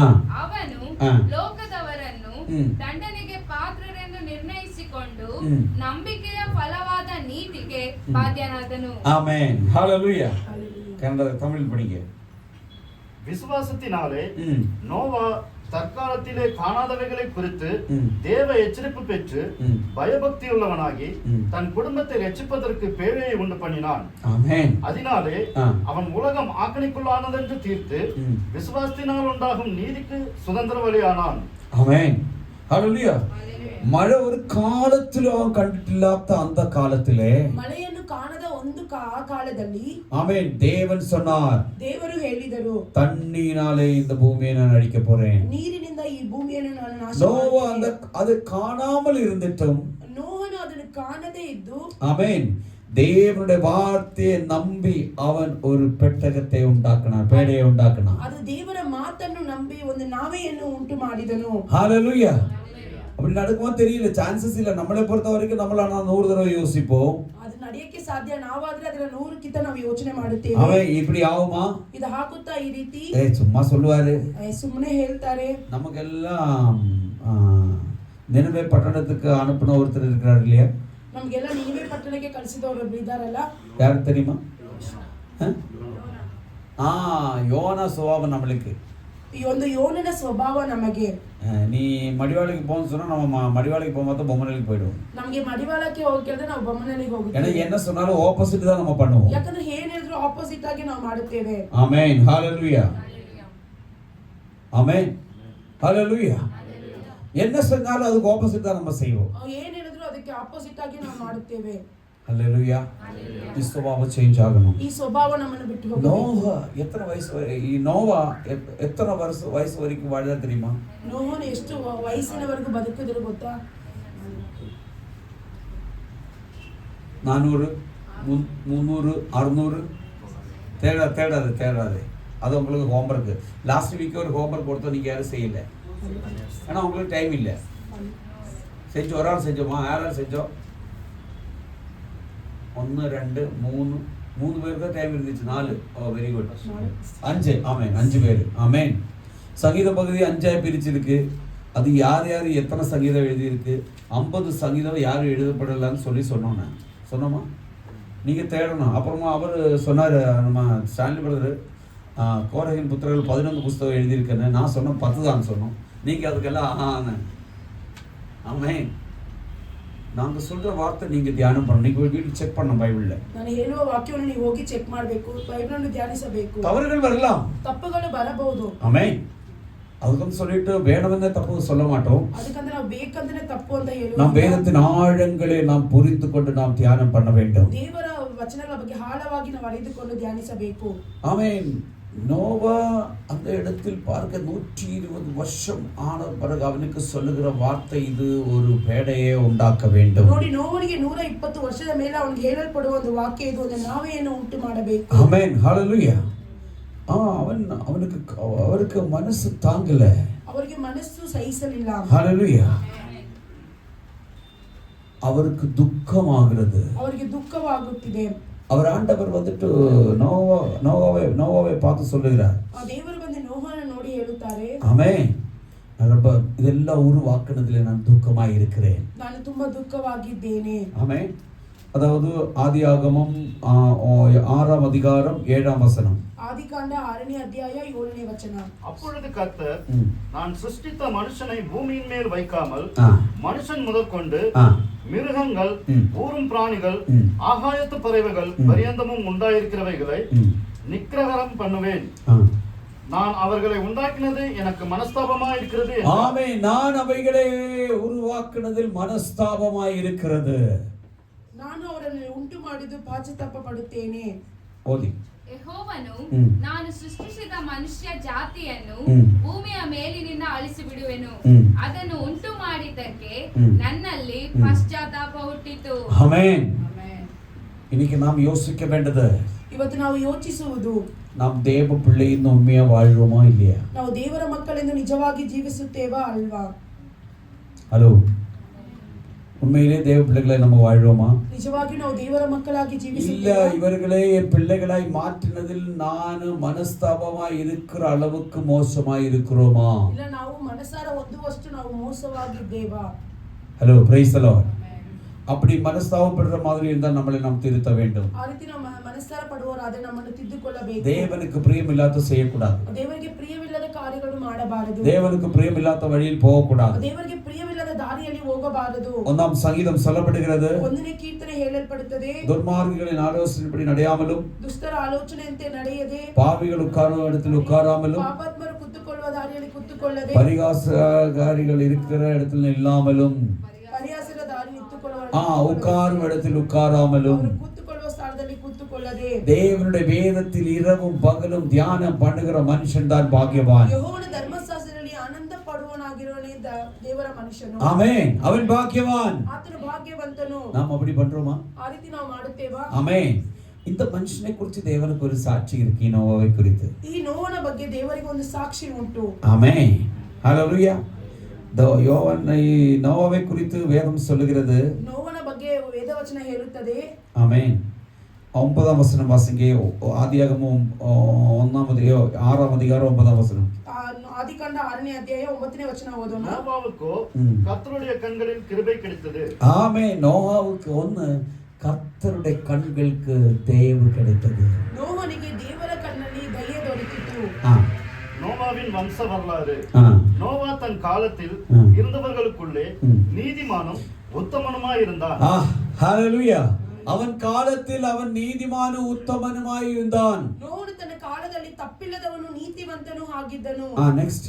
நோவா தேவனோடு சஞ்சரித்துக் கொண்டிருந்தான். மூணாவது, அவன் உத்தமனும் உண்மை மட்டும் இருந்ததில்ல, அவன் தேவனோடு கூட நடந்தான்.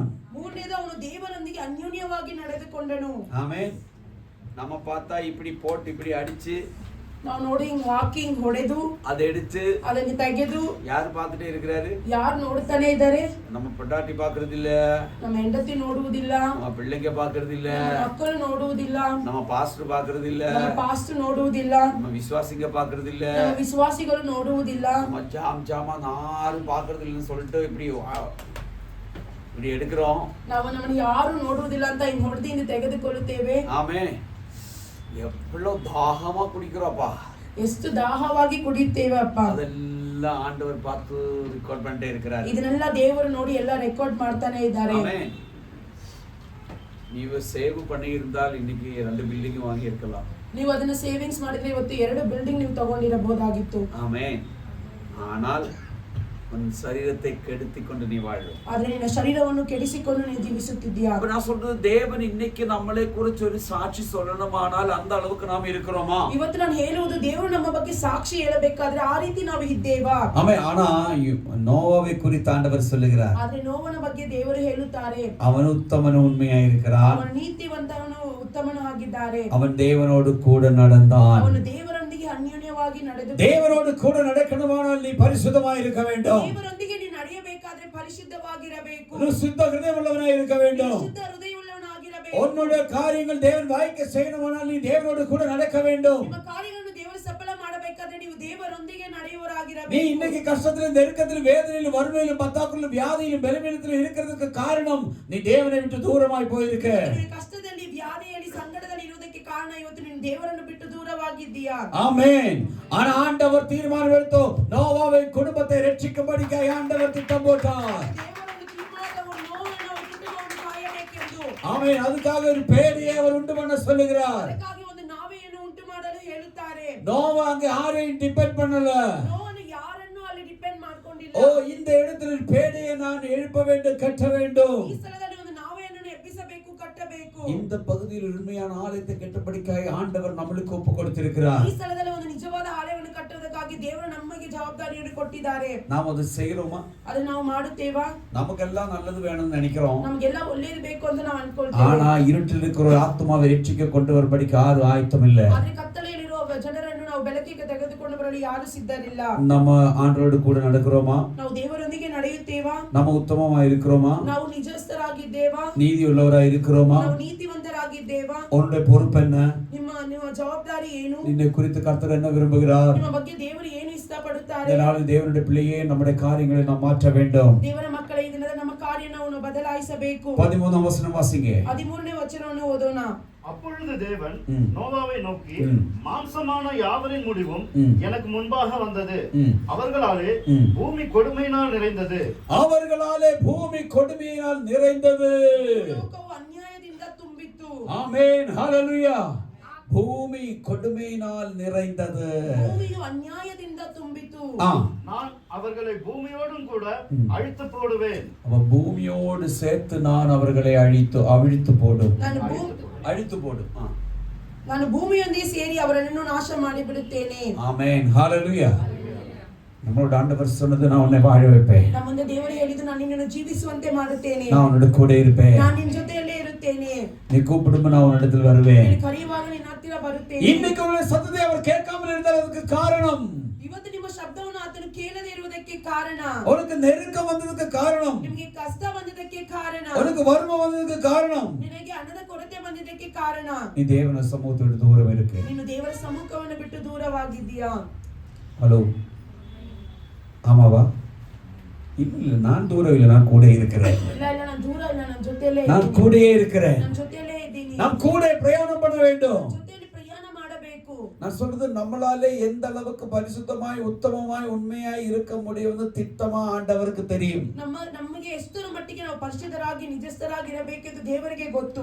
அது மேல ரொம்ப ஓவர் ஆக்டிங் எல்லாம் பண்ண போவேன். ಅದ್ರ ಮೇಲೆ ತುಂಬಾ ಓವರ್ இவ்வளவுதான் முடியும். ಇಷ್ಟೇ ಆಗುತ್ತೆ. அது அவருக்கு ಕ್ಲೀನಾ தெரியும். ಆತನಿಗೆ ಎಲ್ಲ ಕ್ಲೀನ್ ಆಗಿ ಗೊತ್ತು. பாஸ்டர் பார்த்தா பாஸ்டர் ಸ್ತೋತ್ರ, ஐயோ என்ன மரியாதை, ஐயோ ಪಾಸ್ಟರ್ ನೋಡಿದ ತಕ್ಷಣ ಎಷ್ಟು ಮರ್ಯಾದೆ, ஐயோ பாஸ்டர் அம்மா வர்றாங்க, ಅಯ್ಯೋ ಪಾಸ್ಟರ್ ಅಮ್ಮ ಬರ್ತಾರೆ, எந்த பாஸ்டர், ನಮ್ಮ ಪಾಸ್ಟರು, இதெல்லாம் வேணாம். ಇದೆಲ್ಲ ಬೇಡ. ஹிருதயத்தின் ஆழத்தில் இருந்து, ನಮ್ಮ ಹೃದಯದ ಆಳದಿಂದ, ரொம்ப எல்லாம் ஆக்டிங் வேணாம், ஆக்டிங்கே வேண்டாம், ಆಕ್ಟಿಂಗೇ ಬೇಡ. நீ உண்மையாயிரு.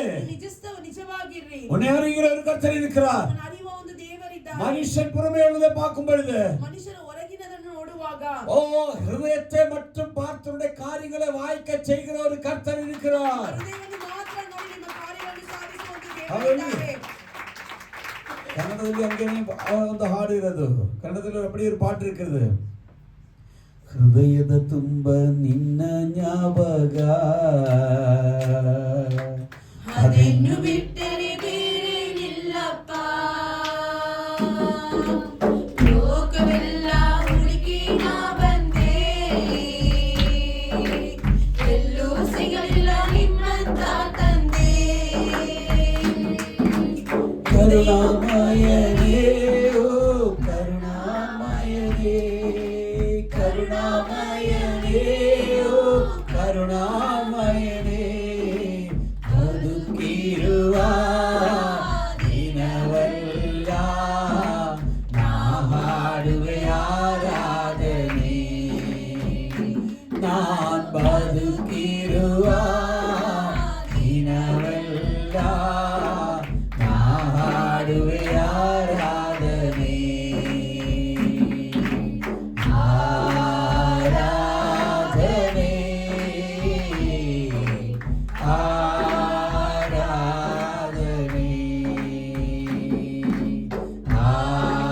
ಆರಾಧನೆ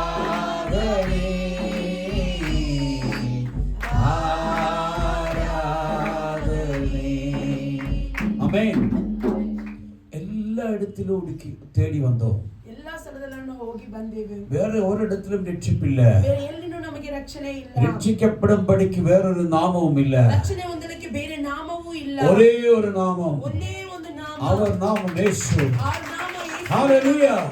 இயேசு கூட வருவார். ಯೇಸು ಜೊತೆಯಲ್ಲಿ ಬರುತ್ತಾರೆ. எல்லா வித அற்புதம் செய்வார். ಎಲ್ಲಾ ರೀತಿಯ ಅದ್ಭುತಗಳನ್ನು ಮಾಡುತ್ತಾರೆ. நோய்கள் எல்லாம் விட்டு விலகும். ನಮ್ಮ ರೋಗಗಳನ್ನು ನಮ್ಮನ್ನು ಬಿಟ್ಟು ಹೋಗುತ್ತದೆ. பேய்கள் ஓடி போகும். ದೆವ್ವಗಳು ಬಿಟ್ಟು ಹೋಗುತ್ತದೆ. வீடு விட்டு போனவர் திரும்பி வரும். ಮನೆ ಬಿಟ್ಟು ಹೋದವರು ತಿರುಗಿ ಬರುತ್ತಾರೆ. ஹalleluya. ஹalleluya.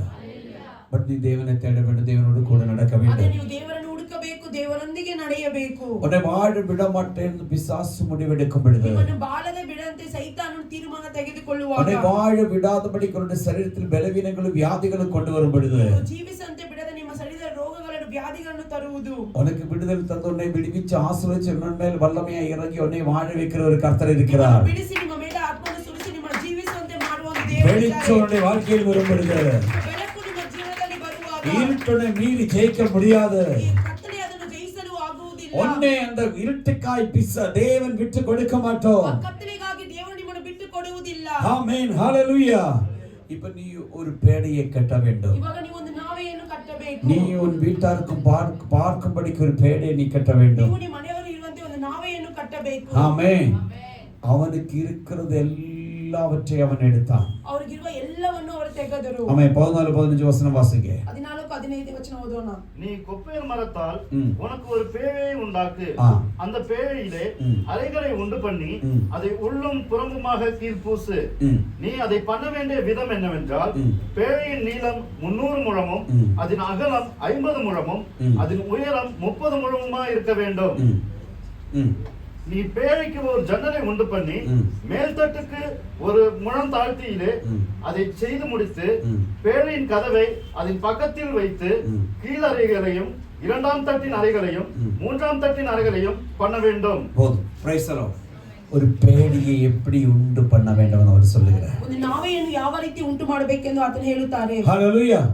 தேவனே, உனக்கு உன்னுடைய வாழ்க்கை குறித்து ஒரு காரியம் தெரியணும்னா திட்டமான பிளான் திட்டங்கள் ஆண்டவர் சொல்லிக் கொடுப்பார். ನಿಮಗೆ ನಿಮ್ಮ ಜೀವನದ ಬಗ್ಗೆ ಒಂದು ತೀರ್ಮಾನ ತೆಗೆಯಬೇಕಾದ್ರೆ ದೇವರು ಅದಕ್ಕೆ ಖಂಡಿತವಾಗಿ ನಿಶ್ಚಯವಾಗಿ ತಿಳಿಸುತ್ತಾರೆ. ஆனால் தேவன் அப்படி சொல்லணுமானால், ಆದ್ರೆ ದೇವರು ಆ ರೀತಿ ಹೇಳಬೇಕಾದರೆ தேவன் உன்னை குறித்து ஒரு சாட்சி சொல்ல வேண்டும். ದೇವರು ನಿಮ್ಮ ಬಗ್ಗೆ ಒಂದು ಸಾಕ್ಷಿಯನ್ನು ಹೇಳಬೇಕು. நீ உத்தமனும் ನೀನು ನೀತಿವಂತನು உண்மையாய் இருக்கிறவனாய் இருக்கணும். ಕ್ರಿಸ್ತನಾಗಿರಬೇಕು. மூணாவது, நீ இயேசுவோடு கூட நடக்கிறவனாய் இருக்க வேண்டும். ಮೂರನೇದು, ನೀವು ಯೇಸುವಿನೊಂದಿಗೆ ನಡೆಯುವವರಾಗಿರಬೇಕು. ஆமென். ஹalleluya. ஹalleluya. அப்படி சொல்றதுக்கு எத்தனை பேரால தைரியமா சொல்ல முடியும்? ಆ ರೀತಿ ಹೇಳುವುದಕ್ಕೆ ಎಷ್ಟು ಜನ ಧೈರ್ಯವಾಗಿ ಹೇಳಬಹುದು? ஒருத்தர் கை தூக்கல. ಒಬ್ಬರು ಕೈ ಎತ್ತಲಿಲ್ಲ. ஹalleluya. never. ஆமென். அன்பினால நம்மளை தேடிக்கொள்கிற ஆண்டவர், ಪ್ರೀತಿಯಿಂದ ನಮ್ಮನ್ನು ಕರೆದುಕೊಳ್ಳುವ ದೇವರು, கிறிஸ்துவின் அன்பு, ಕ್ರಿಸ್ತನ ಪ್ರೀತಿ, இயேசு அதுக்கு தான் வந்தோம். ಯೇಸು ಅದಕ್ಕಾಗಿಯೇ ಬಂದರು. ஆமென். ஹalleluya. அது இயேசு கூட வந்தது. ಆ ಯೇಸು ನಮ್ಮ ಜೊತೆಯಲ್ಲಿ ಬಂದಿದ್ದು. ஆமென். அத பாடுகிற இப்படி பாடுகிறார். ಆ ರೀತಿ ಹಾಡುಗಾರರು ಈ ರೀತಿಯಾಗಿ ಹಾಡುತ್ತಾರೆ. இயேசு கூட வருவார். ಯೇಸು ಕೂಡ வருவார். எல்லாவித அற்புதம் செய்வார்.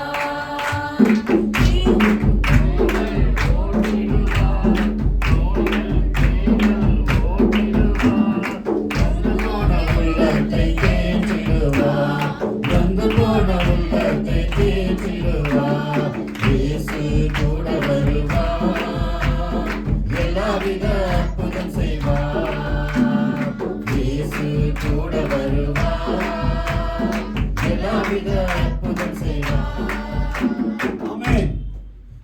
கூட வந்தால் எல்லாவித அற்புதங்களும் நடக்கும். ಯೇಸು ಜೊತೆಯಲ್ಲಿ ಬಂದ್ರೆ ಎಲ್ಲ ಅದ್ಭುತಗಳು ನಡೆಯುತ್ತದೆ. என்னுடைய பிரயாணத்திலே ನನ್ನ ಪ್ರಯಾಣದಲ್ಲಿ இதுவரைக்கும் எங்களை நடத்தி கொண்டு வந்தது இயேசுதான். ಇದುವರೆಗೂ ನಮ್ಮ ನಡೆಸಿಕೊಂಡು ಬಂದಿದ್ದು ಯೇಸುವಿನೇ. அவர் விசுவாசம் எனக்கு இருக்கு. ಆತನ ನಂಬಿಕೆ ನನ್ನಲ್ಲಿದೆ. எங்களுடைய பிரயாணமே விசுவாசத்தில் தான். ನಮ್ಮ ಪ್ರಯಾಣವೇ ಒಂದು ನಂಬಿಕೆಯಿಂದಲೇ. ஹalleluya. விசுவாசத்தில் தான் நாங்கள் இதுவரைக்கும் வாழ்ந்து ನಾವು வந்தோம். ನಂಬಿಕೆಯಿಂದಲೇ ಇದುವರೆಗೂ ಬದುಕುತ್ತಾ ಬಂದಿದ್ದೇವೆ. ஆமென். இனியும் எங்களுக்கு கொடுக்கிற ஆயுசு நாள்கள் அவர் நடத்துவார் தான் எங்களுக்கு நம்பிக்கை இருக்கிறது. ನಮಗೆ ಕೊಡುವ ಆಯುಷ್ ಕಾಲ ನಾವು ಆತನು ನಡೆಸುತ್ತಾನೆ ಅಂತ ಒಂದು ನಂಬಿಕೆ. அவர் நடத்துவார். ಆತನು ನಡೆಸುತ್ತಾನೆ. ஏன்னா ஒரு பேடை கட்டும்படிக்கு என்னுடைய எல்லா காரியத்தை நான் அவருக்காய் கொடுத்தோம். ಯಾಕಂದ್ರೆ ನಾವೇನು ಕಟ್ಟಲು ನಾನು ಎಲ್ಲಾ ಕಾರ್ಯವನ್ನು ಆತನಿಗಾಗಿ ಕೊಟ್ಟೆನು. எனக்கு கிடைச்சது எல்லா பணமும் நான் அவருக்காய் கொடுத்தோம். ನನಗೆ ಸಿಕ್ಕಿದ ಎಲ್ಲಾ ಹಣವನ್ನು ಆತನಿಗಾಗಿ ಕೊಟ್ಟೆವು. என்னுடைய எல்லா நேரத்தை நான் அவருக்காய் கொடுத்தோம். ನನ್ನ ಎಲ್ಲಾ ಸಮಯವನ್ನು ಆತನಿಗಾಗಿ ಕೊಟ್ಟೆನು. இதுவரைக்கும் என் மனைவி பிள்ளைகளிலிருந்து நான் போனதில்லை. ಇದುವರೆಗೂ ನನ್ನ ಮಕ್ಕಳು ಹೆಂಡತಿ ಅಂತ ನಾನು ಹೋಗಲಿಲ್ಲ. என்னுடைய எல்லாமே நான் அவர் கையில் தான் கொடுத்தோம். ನನ್ನ ಎಲ್ಲವನ್ನು ಆತನ ಕೈಯಲ್ಲಿ ನಾನು ಕೊಟ್ಟಿದ್ದೆ. எனக்கு அவர் பிரதிபலத்தை தர வல்லமை உள்ளவராய் ಅದಕ್ಕೆ இருக்கிறார். ಆತನು ಪ್ರತಿಫಲವನ್ನು ಕೊಡಲು ಶಕ್ತರಾಗಿದ್ದಾರೆ. அவர் தருவார். ಆತನು ಕೊಡುತ್ತಾನೆ. நீங்கள் கர்த்தருக்காய் என்ன இன்வெஸ்ட் பண்ணிருக்கீங்க? ನೀವು ದೇವರಿಗಾಗಿ ಏನನ್ನು ಕೊಟ್ಟಿದ್ದೀರಾ? நீங்க கர்த்தருக்காய் இன்வெஸ்ட் பண்ணதுக்கு நீங்க கணக்கு பாக்குறீங்க. ನೀವು ದೇವರಿಗಾಗಿ ಕೊಟ್ಟಿದ್ದಕ್ಕಾಗಿ ಲೆಕ್ಕ ஓ, ನೋಡುತ್ತೀರಾ. ஒரு மரத்தை கொண்டு நீ ஒரு பேடியை பண்ண அவர் சொன்னார். ಒಂದು ಮರವನ್ನು ಇಟ್ಟು ನೀನು ಒಂದು ನಾವೆಯನ್ನು ಮಾಡಬೇಕೆಂದು ಆತನು ಹೇಳಿದನು. அதனுடைய அளவு எல்லாம் எடுத்து கொடுத்து சொன்னார். ಅದರ ಅಳತೆ ಎಲ್ಲ ದೇವರು ಹೇಳಿದರು. அதுக்கு ஒரு வாதில், ஒரு சிறு வாதில் எல்லாம் வேணும் என்று சொன்னார். ಅದಕ್ಕೆ ಒಳಗೆ ಚಿಕ್ಕ ಒಂದು ಬಾಗಿಲೆಲ್ಲ ಬೇಕು ಅಂತ ಹೇಳಿದ್ರು. அவர் நெக்ஸ்ட் பிளான் பண்ணி வச்சிருக்கிறார். ಆತನು ನೆಕ್ಸ್ಟ್ ಪ್ಲಾನ್ ಅನ್ನು ಮಾಡಿ ಇಟ್ಟಿದ್ದಾರೆ. 17ஆம் வசனம். 17ನೇ ವಚನ.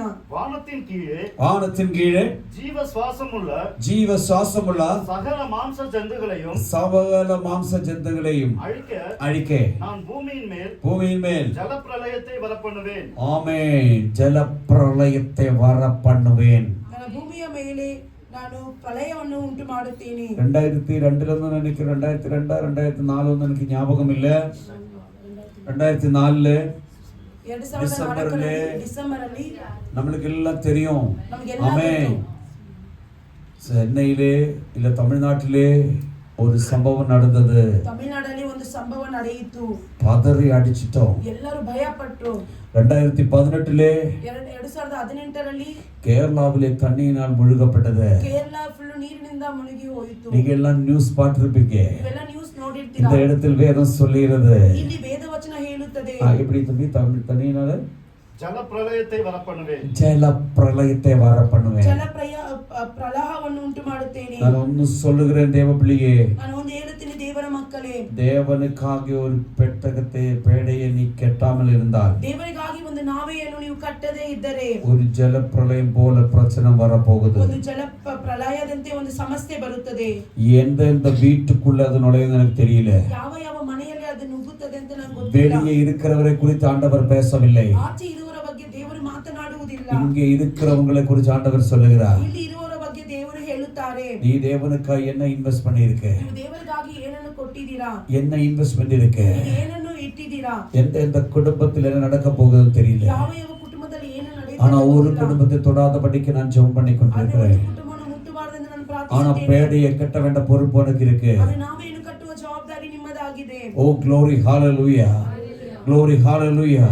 ஒரு பெரிய ஜலப்பிரளயம் வர போகிறது. ದೊಡ್ಡ ಜಲ ಪ್ರಳಯ ಬರಲಿದೆ. உனக்கு முன்னாடி அநேக நேரங்களில் ஆண்டவர் எச்சரிப்பின் சத்தம் கொடுத்தார். ಅನೇಕ ಸಾರಿ ದೇವರು ನಿಮಗೆ ಒಂದು ಎಚ್ಚರಿಕೆಯನ್ನು ಕೊಟ್ಟಿದ್ದಾರೆ. நீ இது செய்யக்கூடாது. ಇದನ್ನು ನೀನು ಮಾಡಬಾರದು. நீ இப்படி செய்யக்கூடாது. ಈ ರೀತಿ ನೀನು ಮಾಡಬಾರದು. நீ இப்படி இருக்கக்கூடாது. ಈ ರೀತಿ ನೀನು ಇರಬಾರದು. நீ இது செய்ய வேண்டும். ಇದನ್ನು ನೀನು ಮಾಡಬೇಕು. உனக்கு வரங்களை கொடுத்திருக்கு. ನಿನಗೆ ತಾಲೆಂತುಗಳನ್ನು ಕೊಟ್ಟಿದ್ದೇನೆ. உனக்கு ஊழியம் கொடுத்திருக்கு. ಸೇವೆಯನ್ನು ಕೊಟ್ಟಿದ್ದೇನೆ. ஜெபிக்கிற வல்லமை கொடுத்திருக்கு. ಪ್ರಾರ್ಥಿಸುವ ವಲ್ಲಮೆ ஆனா இன்னைக்கு நீ தேவனுடைய சமூகத்தை விட்டு தூரம் போயிருக்கிறது. ದೇವರ ಸಮ್ಮುಖವನ್ನು ಬಿಟ್ಟು நீ அசால்ட்டா இருக்கிறது, அசதியா இருக்கிறது. ஓ ரப்ப ஷபல தராதல் கமான ஹஸ்தரே ராத்திரியில் மிக்க பலவக துர்கமன. ஹalleluya. ஹalleluya. நீ உத்தமனும் உண்மையா இருந்தால், ನೀನು ಉತ್ತಮನು ನಿಜಸ್ಥರಾಗಿದ್ದರೆ, நீ தேவனுடைய சமூகத்தில் தேவனோடு கூட நடக்கிறவரா இருந்தால், ದೇವರ ಸಮ್ಮುಖದಲ್ಲಿ ದೇವರೊಂದಿಗೆ ನಡೆಯುವವರಾಗಿದ್ದರೆ ஒரு பேரை கட்ட முடியும். ನಿಮಗೆ ನಾವೇನು ಕಟ್ಟಲು ಆಗುತ್ತದೆ. அப்படி இல்லை விட்டால் கட்ட முடியாது. ಆ ರೀತಿ ಇಲ್ಲದಿದ್ದರೆ ನಾವೇನು ಕಟ್ಟಲು ஏன்னா ಆಗುವುದಿಲ್ಲ. பிரளயம் வர போகிறது. ಜಲಪ್ರಳಯ ಬರಲಿದೆ. ஆமென். ஹalleluya. ஆனா 18ஆம் வசனத்தில் இப்படி சொல்லப்படுகிறது. 18ನೇ ವಚನದಲ್ಲಿ ಈ ರೀತಿಯಾಗಿ ಹೇಳಲ್ಪಡುತ್ತದೆ. ஆனாலும் உன்னுடனே என் உடன்படிக்கையை ஏற்படுத்துவேன். உன்னுடன் நான் உடன்படிக்கை. ஹலோ தேவபிள்ளையே, நீ உத்தமனும் உண்மையுமாய் தேவனோடு கூட நடக்கிறவராய் இருந்தால், ನೀವು ನಿಜಸ್ಥರಾಗಿ ಉತ್ತಮರಾಗಿ ದೇವರೊಂದಿಗೆ ನಡೆಯುವವರಾಗಿದ್ದರೆ, ஆமென், உன்னோடு ஒரு நியமத்தை அவர் பண்ணுவார். ನಿಮ್ಮೊಂದಿಗೆ ದೇವರ ಹತ್ರ ಒಂದು உன்னோடு மாத்திரம் பண்ணுவார். ನಿಮ್ಮ ಜೊತೆಯಲ್ಲಿ ಮಾತ್ರ ಮಾಡುತ್ತಾರೆ. உன்னிடத்தில் மற்றவன் குடும்பத்துக்காக ஒரு நியமத்தை பண்ணுவார், ஒரு உடன்படிக்கை பண்ணுவார். ಒಂದು ಒಡಂಬಡಿಕೆಯನ್ನು ದೇವರು ஓ ಮಾಡುತ್ತಾರೆ. ಶಬರಬದ சந்துர்கமனா. நீயும் உன்னோட கூட உன் குமாரரும் உன் மனைவியும் உன் குமாரரின் மனைவிகளும் பேழைக்குள் பிரவேசியுங்கள். போதும், பிரைஸ் தி லார்ட். கவனிங்க, ஒரு எச்சரிப்பின் சத்தம் ஆண்டவர் சொல்லுகிறார். ಒಂದು ಎಚ್ಚರಿಕೆಯ ಶಬ್ದವನ್ನು ದೇವರು ಹೇಳುತ್ತಾರೆ. உன்னை ப்ரொடெக்ட் பண்ணும்படிக்கு அவர் விரும்புகிறார். ನಿಮ್ಮನ್ನು ಕಾಯುವುದಕ್ಕಾಗಿ ಆತನು ಇಷ್ಟಪಡುತ್ತಾರೆ. உன்னை மட்டுமல்ல, உன் மனைவி பிள்ளைகளின் குடும்பத்தையும் உன் வீட்டாரையும் பாதுகாக்கணும் என்று கர்த்தர் விரும்புகிறார். ನಿಮ್ಮನ್ನು ಮಾತ್ರವಲ್ಲ, ನಿಮ್ಮ ಕುಟುಂಬವನ್ನು, ನಿಮ್ಮ ಮಕ್ಕಳನ್ನು, ನಿಮ್ಮ ಹೆಂಡತಿಯನ್ನು ದೇವರು ಕಾಯಬೇಕಂತಿದ್ದಾರೆ. உனக்காக ஒரு பேடியை உண்டு பண்ண அவர் சொல்லுகிறார். ನಿಮಗಾಗಿ ಒಂದು ನಾವೆಯನ್ನು ಉಂಟು ಮಾಡಲು ಹೇಳುತ್ತಾರೆ. ஹalleluya, ஹalleluya, ஹalleluya. தேவபிள்ளையே, ದೇವರ ಮಕ್ಕಳೇ, 22ஆம் வசனம் வாசிக்கும் பொழுது இப்படி சொல்லப்படுகிறது. 22ನೇ ವಚನ ಓದುವಾಗ ಈ ರೀತಿ ಹೇಳಲ್ಪಡುತ್ತದೆ. நோவா அப்படியே செய்தான்.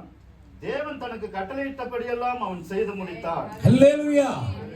இன்னைக்கு ஆண்டவர் பேசுகிறார். ಇವತ್ತು ದೇವರು ಮಾತನಾಡುತ್ತಾರೆ. 2026ஆம் ஆண்டு 2026ನೇ ವರ್ಷ ஜூலை மாதம் ಜೂಲೈ ತಿಂಗಳು 19ஆம் நாளிலே 19ನೇ ದಿವಸ ஆமென் 11:45 11:40 தேவன் எச்சரிப்பின் சத்தம் சொல்லுகிறார். ದೇವರು ಒಂದು ಎಚ್ಚರಿಕೆಯ ಶಬ್ದವನ್ನು ಹೇಳುತ್ತಾರೆ. ஒரு நாசம் உன் வீட்டை தொடக்கூடாது. ಒಂದು ನಾಶವು ನಿಮ್ಮ ಮನೆಯನ್ನು ಮುಟ್ಟಬಾರದು. ஒரு பாதிப்பு உன் வீட்டை தொடக்கூடாது. ಒಂದು ಅಪಾಯವು ನಿಮ್ಮ ಮನೆಯನ್ನು ಮುಟ್ಟಬಾರದು. ஒரு பொல்லாங்கு நேரிடக்கூடாது. ಯಾವ ಅಸಹ್ಯವು ನಿಮ್ಮ ಮನೆಯಲ್ಲಿ ಬರಬಾರದು. ஒரு மரண இருளும் வராதபடிக்கு, ಒಂದು ಮರಣದ இருಳು ಬಾರದಂತೆ, மரண படுக்கையில் வீழாதபடிக்கு, ಮರಣದ ಹಾಸಿಗೆಯಲ್ಲಿ ಬೀಳದಂತೆ. ஆமென், ஹalleluya. உன்னை உன் பிள்ளை குட்டிகளை பாதுகாக்கும்படிக்கு நீ ஒரு பேழையை கட்ட வேண்டும். ಮಕ್ಕಳನ್ನು ಕಾಯುವಂತೆ ನೀವು ನಾವೆಯನ್ನು ಕಟ್ಟಬೇಕು. அப்படியானால் நீ தேவ சத்தம் கேட்க வேண்டும். ಆ ರೀತಿಯಾಗಿ ನೀವು ದೇವರ ಶಬ್ದವನ್ನು ಕೇಳಬೇಕು. ஓ தேவ பிள்ளையே, நீ தேவ சத்தம் கேட்க வேண்டும். ದೇವರ ಮಕ್ಕಳೇ, ನೀವು ದೇವರ ಶಬ್ದವನ್ನು ಕೇಳಬೇಕು. எத்தனை பேர் தேவ சத்தம் கேட்கறீங்க? ಎಷ್ಟು ಜನ ದೇವರ ಶಬ್ದವನ್ನು ಕೇಳುತ್ತೀರಾ? உனக்கு விரோதமாய் வருகிற பிரச்சனத்தை டேர்ன் பண்ணி அதை ஆசீர்வாதமாய் மாற்றிவிட கர்த்தரால முடியும். ನಿಮಗೆ ಬರುವ ಎಲ್ಲಾ ಸಮಸ್ಯೆಗಳನ್ನು ಟರ್ನ್ ಮಾಡಿ ಅದನ್ನು ಆಶೀರ್ವಾದವಾಗಿ ಮಾಡಲು ದೇವರಿಂದ ಆಗುತ್ತದೆ. எசேயா தீர்க்கதரிசன புத்தகம் 38ஆம் அதிகாரம் நீங்க எடுக்க வேண்டாம், நான் அதை சொல்லிக் கொண்டு போறேன், நீங்க நோட் பண்ணிக்கோ. எசேயா தீர்க்கதரிசன புத்தகம் 38ஆம் அதிகாரம் 1ஆம் வசனத்தில் நான் வாசிக்கும் பொழுது, ஏசாயா 38ನೇ ಅಧ್ಯಾಯ 1ನೇ ವಚನದಲ್ಲಿ ನಾವು ಓದುವಾಗ, எசேக்கியேல் ராஜாவுக்கு எசேக்கியேலுக்கு வந்துட்டு வியாதி பலவீனத்தோட மரித்து போகும்போது தீர்க்கதரிசி சொன்னான். ಎಸೆಕಿಯೇಲ வந்து ವ್ಯಾಧಿಯಿಂದ ನೀವು ಮರಿತು ಹೋಗುತ್ತೀರಾ ಅಂತ ಪ್ರವಾದಿ ಹೇಳಿದರು. ஆனா அந்த தீர்க்க தரிசனத்தை அற்புதமாய் டேர்ன் பண்ணி 15 வருஷம் தீர்க்காயுசு கொடுத்து ஆண்டவர் நடத்தினார். ದೇವರು ಅದನ್ನು ಬದಲಾಯಿಸಿ 15 ವರ್ಷ ದೀರ್ಘಾಯುಷ್ಯನ್ನು ಕೊಟ್ಟು ದೇವರು ಅದನ್ನು ಬದಲಾಯಿಸಿದರು. ஆமென். ஏன் தெரியுமா?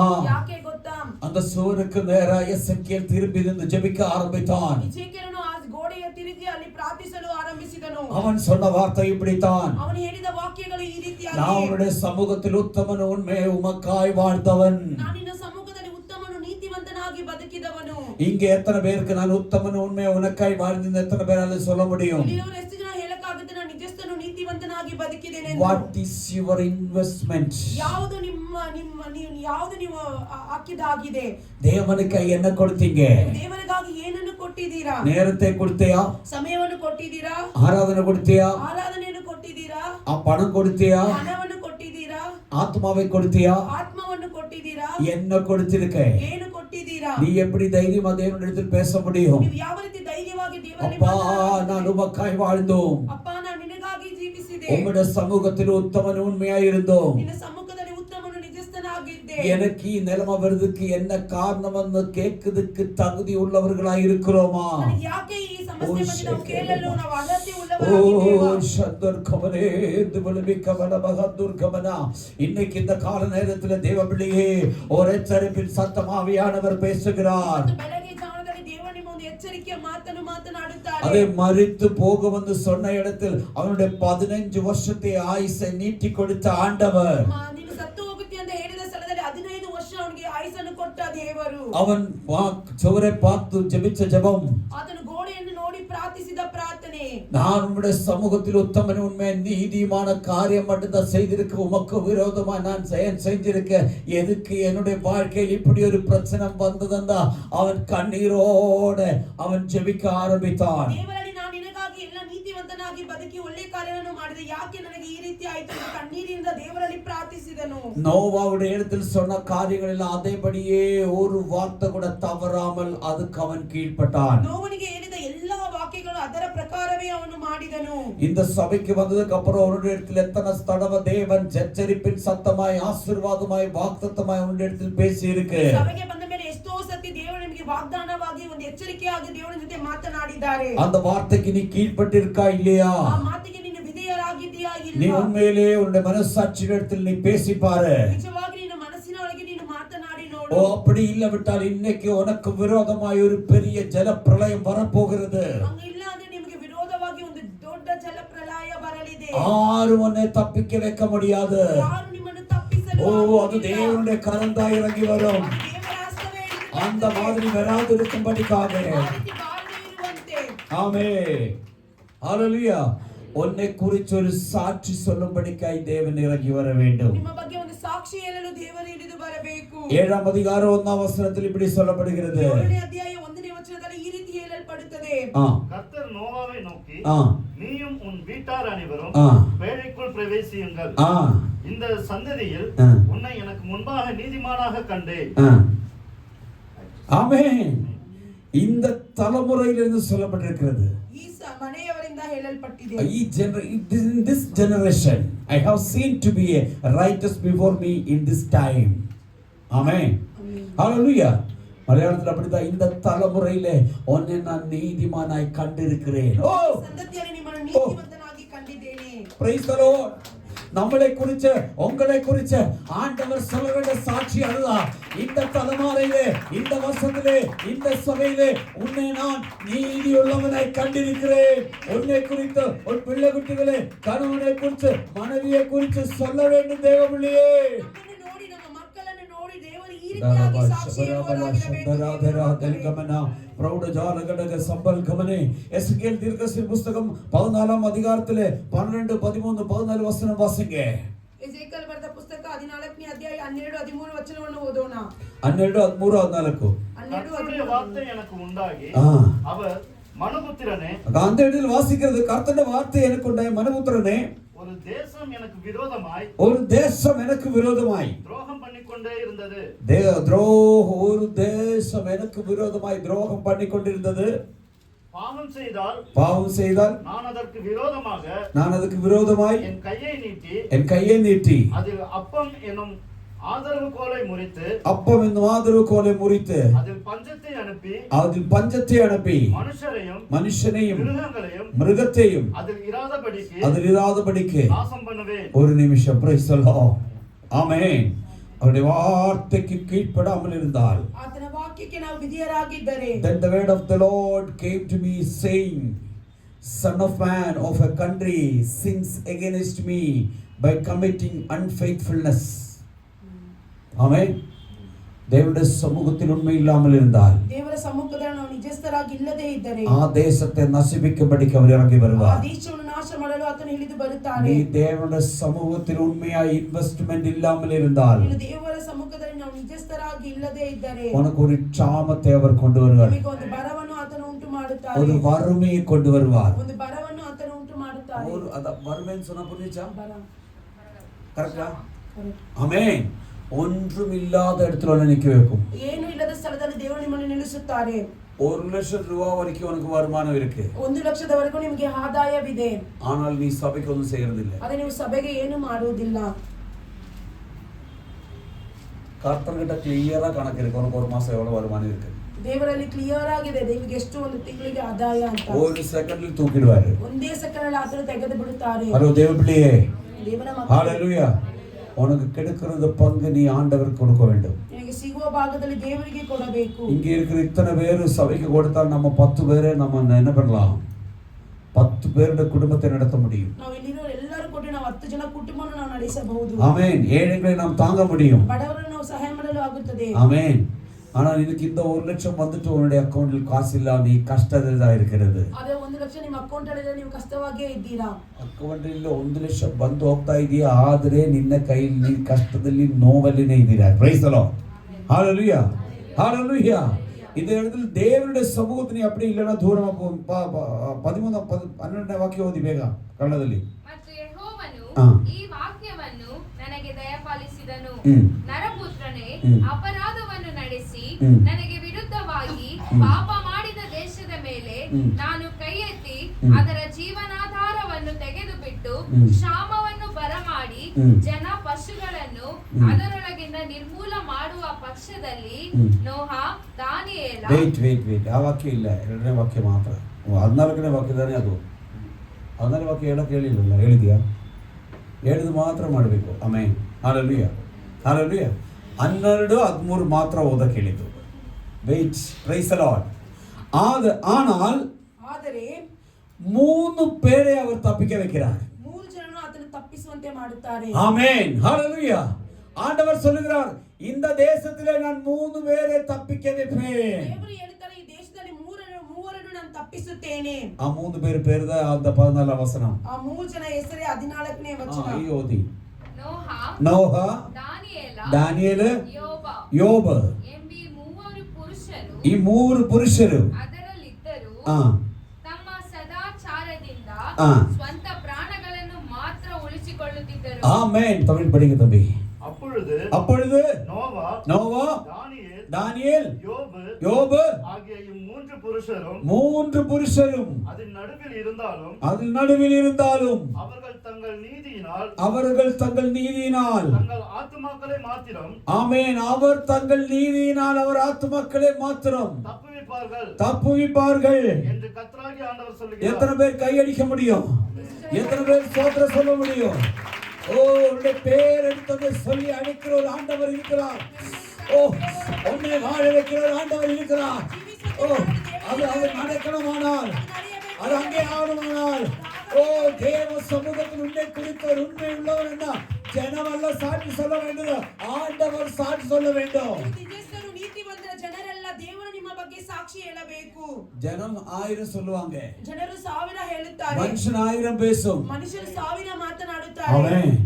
நீ சாட்சியா இருந்தால், ಆದರೆ ನೀನು ಸಾಕ್ಷಿಯಾಗಿದ್ದರೆ ஆண்டவர் உள்ளத்தை பார்க்கிறார். ದೇವರು ನಿಮ್ಮ ಹೃದಯವನ್ನು ನೋಡುತ್ತಾರೆ. ஆமென்.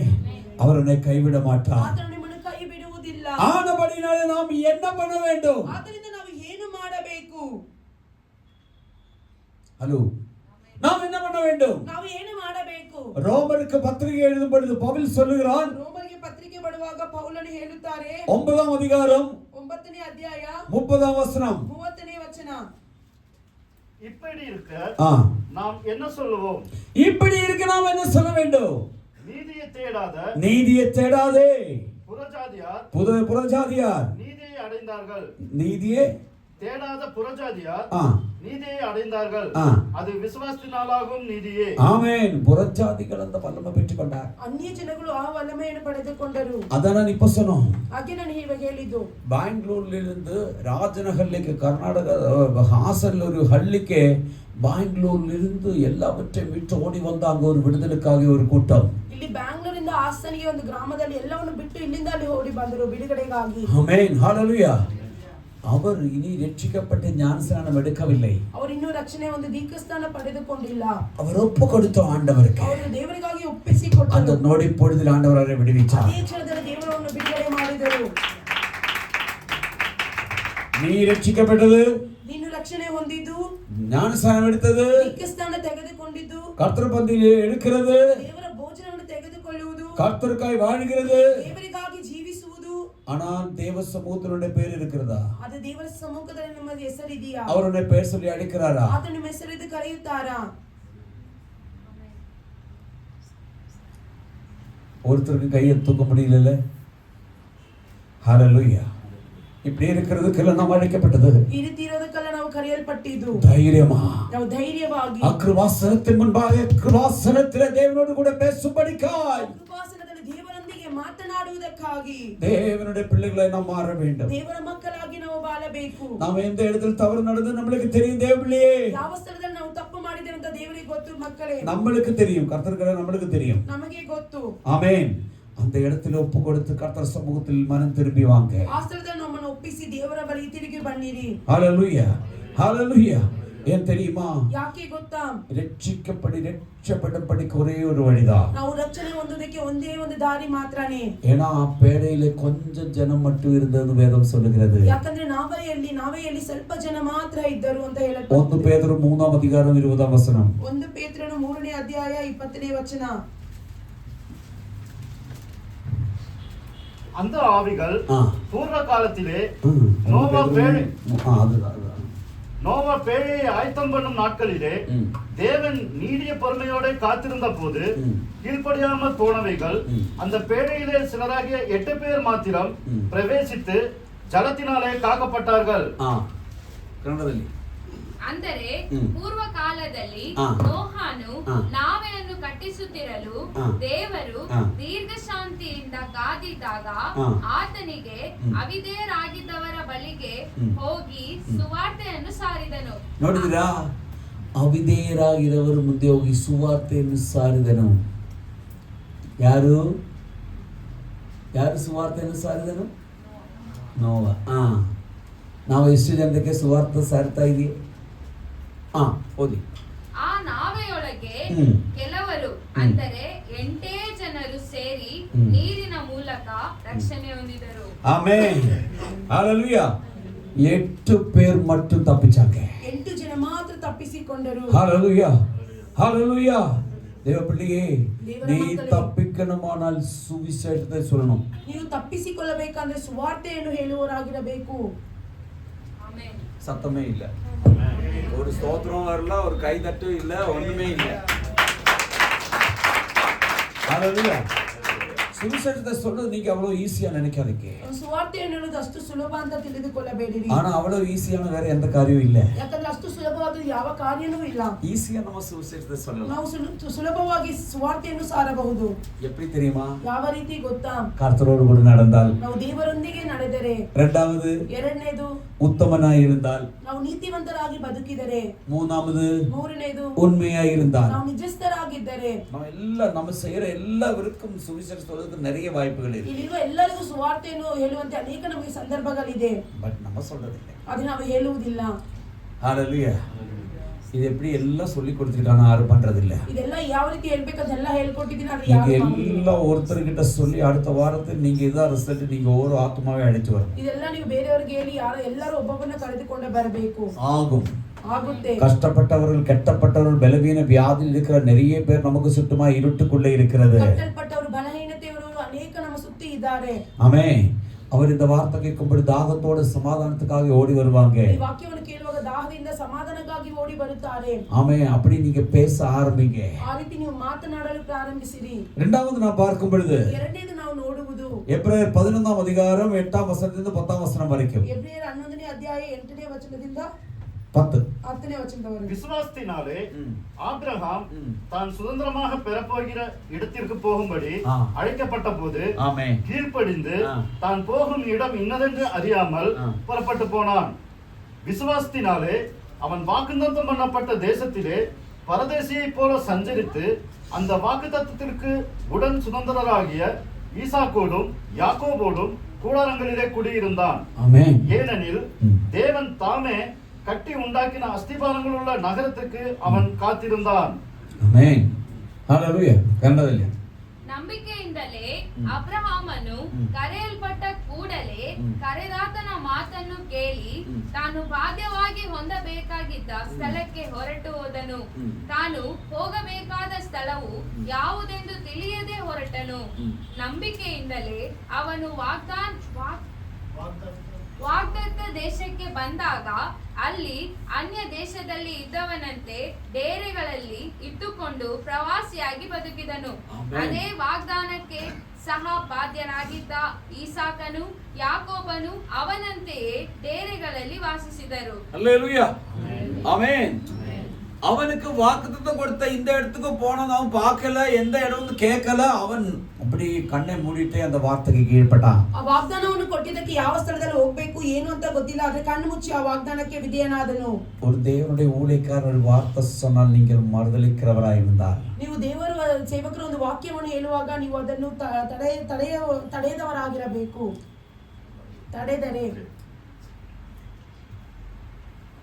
தடைபாரது. ஆமென். தேவர சேவகர் தேவனுடைய ஊழியக்காரர் சொல்ற வார்த்தைக்கு நீ கீழ்ப்படாமல் இருந்தால், ದೇವರ ಸೇವಕರು ಹೇಳುವ ಮಾತಿಗೆ ನೀವು ವಿಧೇಯರಾಗದೇ ಇದ್ದರೆ, yes, very good. ஆமென். ஹalleluya.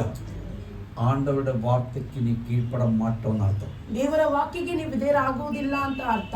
ஹalleluya. இது பாருங்க, அப்ரஹாம் அந்த வார்த்தை கேட்டு கண்ணை மூடிட்டு அந்த இடத்துக்கு போயிட்டான். ಇಲ್ಲಿ ನೋಡಿ, ಅಬ್ರಹಾಮನು ಕಣ್ಣನ್ನು ಮುಚ್ಚಿಕೊಂಡೇ ಆ ಸ್ಥಳಕ್ಕೆ ಹೊರಟು ಹೋದನು. அது விவரமாய் நாம் பார்க்கணுமானால் ವಿವರವಾಗಿ ನೋಡುವುದಾದರೆ ஆதியாகமம் 12ஆம் அதிகாரம் ಆದಿಕಾಂಡ 12ನೇ ಅಧ್ಯಾಯ 1ஆம் வசனத்தில் இருந்து 4ஆம் வசனம் வரைக்கும் வாசிக்கணும். 1ರಿಂದ 4ನೇ ವಚನದವರೆಗೂ ನಾವು ಓದಬೇಕು. ஓரோ வசனம் நிப்பாட்டி வாசிங்க. ಒಂದೊಂದು ವಚನವನ್ನು ನೀವು ನಿಲ್ಲಿಸಿ ಓದಿರಿ. கர்த்தர் ஆபிராமை நோக்கி, கர்த்தர் ஆபிரகாமை நோக்கி, நீ உன் தேசத்தையும் நீ தேசத்தையும் உன் இனத்தையும் உன் தகப்பனுடைய வீட்டையும் விட்டு புறப்பட்டு நான் உனக்கு காண்பிக்கும் தேசத்துக்கு போ. நான் காண்பிக்கும் தேசத்துக்கு நீ போ. ஹalleluya. ಯೆಹೋವನು ಅಬ್ರಾಮನಿಗೆ, ನೀನು ಸ್ವದೇಶವನ್ನು ಬಂಧು ಬಳಗವನ್ನು ತಂದೆಯ ಮನೆಯನ್ನು ಬಿಟ್ಟು ನಾನು ತೋರಿಸುವ ದೇಶಕ್ಕೆ ಹೊರಟು ಹೋಗು. ಆಮೆನ್. ஹalleluya. நீ எல்லாவற்றையும் விட்டு போணும். ನೀನು ಎಲ್ಲವನ್ನು ಬಿಟ್ಟು ಹೋಗಬೇಕು. நீ இன்னைக்கு குலம் குலதெய்வம் குலம் கோத்திரம் அது இதுன்னு சொல்லிட்டு நீ இருக்கிறேன். ಇವತ್ತು ನಾವು ಕುಲದೇವರು ಕುಲ ಅಂತ ನಾವು ಹೇಳ್ಕೊಂಡಿರ್ತೇವೆ. உனக்கு உன்னை ஆசீர்வதிக்க ஆல்ரெடி ஆண்டவர் சொல்லி இருக்கிறேன். ನಿಮ್ಮನ್ನು ಆಶೀರ್ವದಿಸಲು ಅಂತ ಆಲ್ರೆಡಿ ದೇವರು ಹೇಳಿದ್ದಾರೆ. ஆனா ஆசீர்வாதம் நீ அனுபவிக்க முடியல. ಆದ್ರೆ ನೀವು ಆಶೀರ್ವಾದವನ್ನು ಹೊಂದಲು ಸಾಧ್ಯವಾಗಲಿಲ್ಲ. ஏனா நீ பாதி இந்த வழியில பாதி அந்த வழியில. ಯಾಕಂದ್ರೆ ಅರ್ಧ ನೀವು ಈ ದಾರಿಯಲ್ಲಿ ಅರ್ಧ ಆ ದಾರಿಯಲ್ಲಿ. ஒண்ணும் நடக்காது. ಏನು ನಡೆಯುವುದಿಲ್ಲ. கிடைக்க வேண்டிய உனக்கு கிடைக்க வேண்டிய சொத்து சுகம் பணம் எல்லாம் கிடைக்க வேண்டிய நாட்கள் முடிஞ்சு போச்சு. ನಿನಗೆ ಸಿಗಬೇಕಾದ ಎಲ್ಲ ಸ್ಥಳ ಮನೆ ಎಲ್ಲ ಸಿಗಬೇಕಾದ ದಿವಸಗಳು ಮುಗಿದು ಹೋಯಿತು. பட் அது கிடைக்காதது நீ சரியா இல்ல. ಅದು ಸಿಗದ ಕಾರಣ ನೀವು ಸರಿ ಇಲ್ಲ. அதை விட்டுட்டு நீ குறை சொல்லிட்டனா எந்த யூஸ் இல்ல. ಅದನ್ನು ಬಿಟ್ಟು ನೀವು ಕೊರತೆ ಹೇಳಿದ್ರೆ ಏನು ಪ್ರಯೋಜನ ಇಲ್ಲ. ஒரு வார்த்தையும் திரும்பி பேசாமல், ಒಂದು ಮಾತನ್ನು ತಿರುಗಿ ಮಾತನಾಡದೆ அந்த வார்த்தைக்கு கீழ்ப்பட்டவன் பிரயாணம் ஆரம்பிச்சான். ಆ ವಾಕ್ಯಕ್ಕೆ ವಿಧೇಯನಾಗಿ ಅವನು ಪ್ರಯಾಣವನ್ನು ಆರಂಭಿಸಿದನು. பிரயாணம் ஆரம்பிச்சவனை குறித்து ஆண்டவர் சொன்னது என்ன தெரியுமா? ಪ್ರಯಾಣವನ್ನು ಆರಂಭಿಸಿದವನ ಕುರಿತು ದೇವರು ಹೇಳಿದ್ದು ಏನು ಗೊತ್ತಾ? 2ஆம் வசனம் 3ஆம் வசனம். 2ನೇ ವಚನ 3ನೇ ವಚನ. நான் உன்னை பெரிய ஜாதியாக்கி நான் உன்னை பெரிய ஜாதியாக்குவேன். ನಿನ್ನನ್ನು ದೊಡ್ಡ ಜನಾಂಗವಂತೆ ಮಾಡುವೆನು. உன்னை ஆசீர்வதித்து உன்னை ஆசீர்வதிப்பேன். ನಿನ್ನನ್ನು ಆಶೀರ್ವದಿಸುತ್ತೇನೆ. உன் பேரை பெருமைப்படுத்துவேன். உன் பேரை பெருமைப்படுத்துவேன். ಹೆಸರನ್ನು ಪ್ರಖ್ಯಾತಿಗೆ ತರುವೆನು. நீ ஆசீர்வாதமாய் இருப்பாய். 4 நீ ஆசீர்வாதமாய் இருப்பாய். 4 ನೀನು ಆಶೀರ್ವಾದವಾಗಿ ಇರುವಿ. உன்னை ஆசீர்வதிக்கிறவர்களை 5 உன்னை ஆசீர்வதிக்கிறவர்களே ஆசீர்வதிப்பேன். நான் ஆசீர்வதிப்பேன். ನಿನ್ನನ್ನು ಹರಸುವವರನ್ನು ಹರಸುವೆನು. உன்னை சபிக்கிறவனை உன்னை சபிக்கிறவரே சபிப்பேன். 6வது வசனம், உன்னை சபிக்கிறவரே நான் சபிப்பேன். பூமியில் உள்ள வம்சங்கள் எல்லாம் உனக்குள் ஆசீர்வதிக்கப்படும் என்றார். 7வது ஆசீர்வாதம், பூமியில் உள்ள வம்சங்கள் எல்லாம் உன்னால் ஆசீர்வதிக்கப்படும். 7ನೇ ಆಶೀರ್ವಾದ, ನಿನ್ನ ಮೂಲಕ ಭೂಲೋಕದ ಎಲ್ಲಾ ಕುಲದವರಿಗೂ ಆಶೀರ್ವಾದ ಉಂಟಾಗುವುದು. இது ஒரு வாக்குத்தத்தம். ಇದು ಒಂದು ವಾಗ್ದಾನ. அது எனக்கும் உனக்கும் கொடுக்கப்பட்ட வாக்குத்தத்தம். ನನಗೂ ನಿನಗೂ ಕೊಡಲ್ಪಟ್ಟ ಒಂದು ವಾಗ್ದಾನ. இதுல 2 வாக்குத்தத்தம் நிறைவேறினால் உடைய லெவல் வேற. ಇದರಲ್ಲಿ 2 ವಾಗ್ದಾನ ನೆರವೇರಿದರೆ ನಿಮ್ಮ ಸ್ಥಿತಿನೇ ಬೇರೆ. ஆமென். போயிட்டு ஒரு வாக்குத்தத்தம் வாச்சு நிறைவேறி இருக்கா? ನೀವು ಹೋಗ್ಲಿ ಒಂದು ವಾಗ್ದಾನವಾದ್ರೂ ನೆರವೇರಿದೆಯಾ? ஆமென். வேதத்திலே ஆதியாகமத்திலிருந்து வெளிப்படுத்தல் வரை நாம் படிக்கப்படுது. ವೇದದಲ್ಲಿ ಆದಿಕಾಂಡದಿಂದ ಪ್ರಕಟಣೆವರೆಗೂ ನಾವು ಓದುವಾಗ 8000 வாக்குத்தத்தங்கள் இருக்கு. 8000 ವಾಗ್ದಾನಗಳಿದೆ. ஆமென். ஹalleluya. அதில் இந்த இடத்துல 7 வாக்குத்தத்தங்கள் இருக்கு. ಅಲ್ಲಿ ಇದರಲ್ಲಿ 7 ವಾಗ್ದಾನಗಳು ಇದೆ. உன்னை சபிக்கிறவரை நான் சபிப்பேன். ನಿನ್ನ ಹರಸುವವರು ನಾನು ಹರಸುವೆನು. உன்னை ஆசீர்வதிக்கிறவரை நான் ஆசீர்வதிப்பேன். ನಿನ್ನ ಆಶೀರ್ವದಿಸುವವರು ನಾನು ಆಶೀರ್ವದಿಸುತ್ತೇನೆ. உன்னை சபிக்கிறவரை பார்த்து நீ நல்லா இருக்கும் நீ சொன்னா போதும். ನಿಮ್ಮನ್ನು ಶಪಿಸುವ ನೋಡಿ ನೀವು ಚೆನ್ನಾಗಿರಿ ಅಂತ ಹೇಳಿದ್ರೆ ಸಾಕು. ஆமென். அது ஆண்டவர் பார்த்துக்கொள்வார். ಅದನ್ನು ದೇವರು ನೋಡಿಕೊಳ್ಳುತ್ತಾರೆ. ಈ 7 ಆಶೀರ್ವಾದവും ಅನುಭವಿಸವನ ಅಬ್ರಹಾಂ. ಈ 7 ಆಶೀರ್ವಾದವನ್ನು ಅನುಭವಿಸಿದವನು ಅಬ್ರಹಾಮನು. நாம் அப்படியா? ಆ ರೀತಿ ನಾವು ಕನ್ನಡದಲ್ಲಿ ಓದಿಪ್ಪ. ಯೆಹೋವನು ಅಬ್ರಾಮನಿಗೆ ನೀನು ಸ್ವದೇಶವನ್ನು ಬಂಧು ಬಳಗವನ್ನು ತಂದೆಯ ಮನೆಯನ್ನು ಬಿಟ್ಟು ನಾನು ತೋರಿಸುವ ದೇಶಕ್ಕೆ ಹೊರಟು ಹೋಗು. ನಾನು ನಿನ್ನನ್ನು ದೊಡ್ಡ ಜನಾಂಗವಾಗುವಂತೆ ಮಾಡಿ ಆಶೀರ್ವದಿಸಿ ನಿನ್ನ ಹೆಸರನ್ನು ಪ್ರಖ್ಯಾತಿಗೆ ತರುವೆನು. ನೀನು ಆಶೀರ್ವಾದ ನಿಧಿಯಾಗಿವಿ. ನಿನ್ನನ್ನು ಅರಸುವವರನ್ನು ಅರಸುವೆನು, ನಿನ್ನನ್ನು ಶಪಿಸುವವರನ್ನು ಶಪಿಸುವೆನು. ನಿನ್ನ ಮೂಲಕ ಭೂಲೋಕ ಎಲ್ಲಾ ಕುಲದವರಿಗೂ ಆಶೀರ್ವಾದ ಉಂಟಾಗುವುದು ಎಂದು ಹೇಳಿದನು. ஆமென்.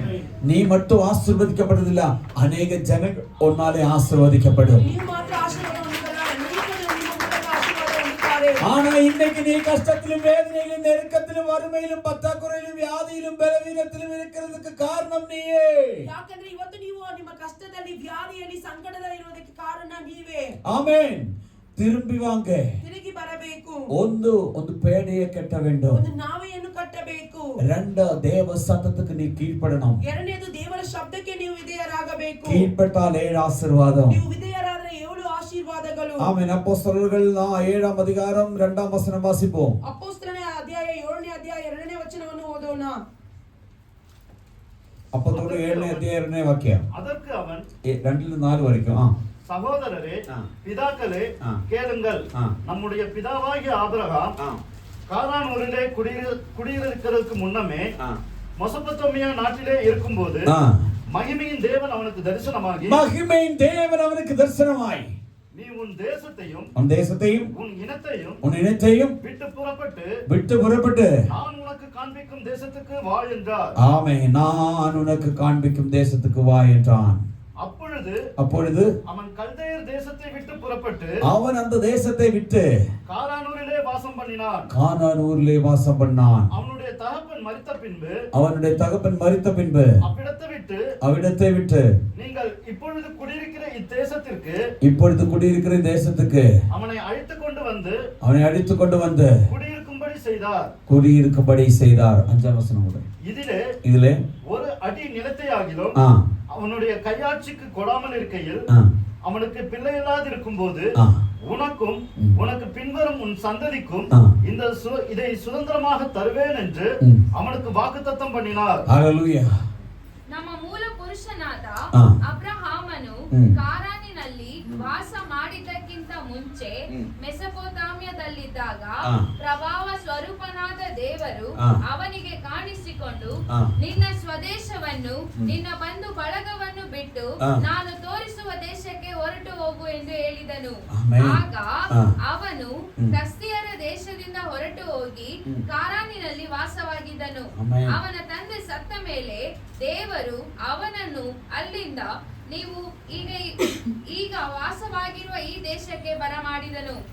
ಇದರಲ್ಲಿ ಅವನಿಗೆ ಕಾಲಿಡುವಷ್ಟು ಭೂಮಿಯನ್ನು ಸ್ವಾಸ್ಥ್ಯವಾಗಿ ಕೊಡದೆ ಅವನಿಗೆ ಮಕ್ಕಳು ಇನ್ನೂ ಇಲ್ಲದಿರುವಾಗ ಈ ದೇಶವನ್ನು ನಿನಗೂ ನಿನ್ನ ಹಿಂದೆ ಬರುವ ನಿನ್ನ ಸಂತತಿಗೂ ಸ್ವಾಸ್ಥ್ಯವಾಗಿ ಕೊಡುವೆನು ಎಂದು ಅವನಿಗೆ ವಾಗ್ದಾನ ಮಾಡಿದನು. ಆಮೆನ್.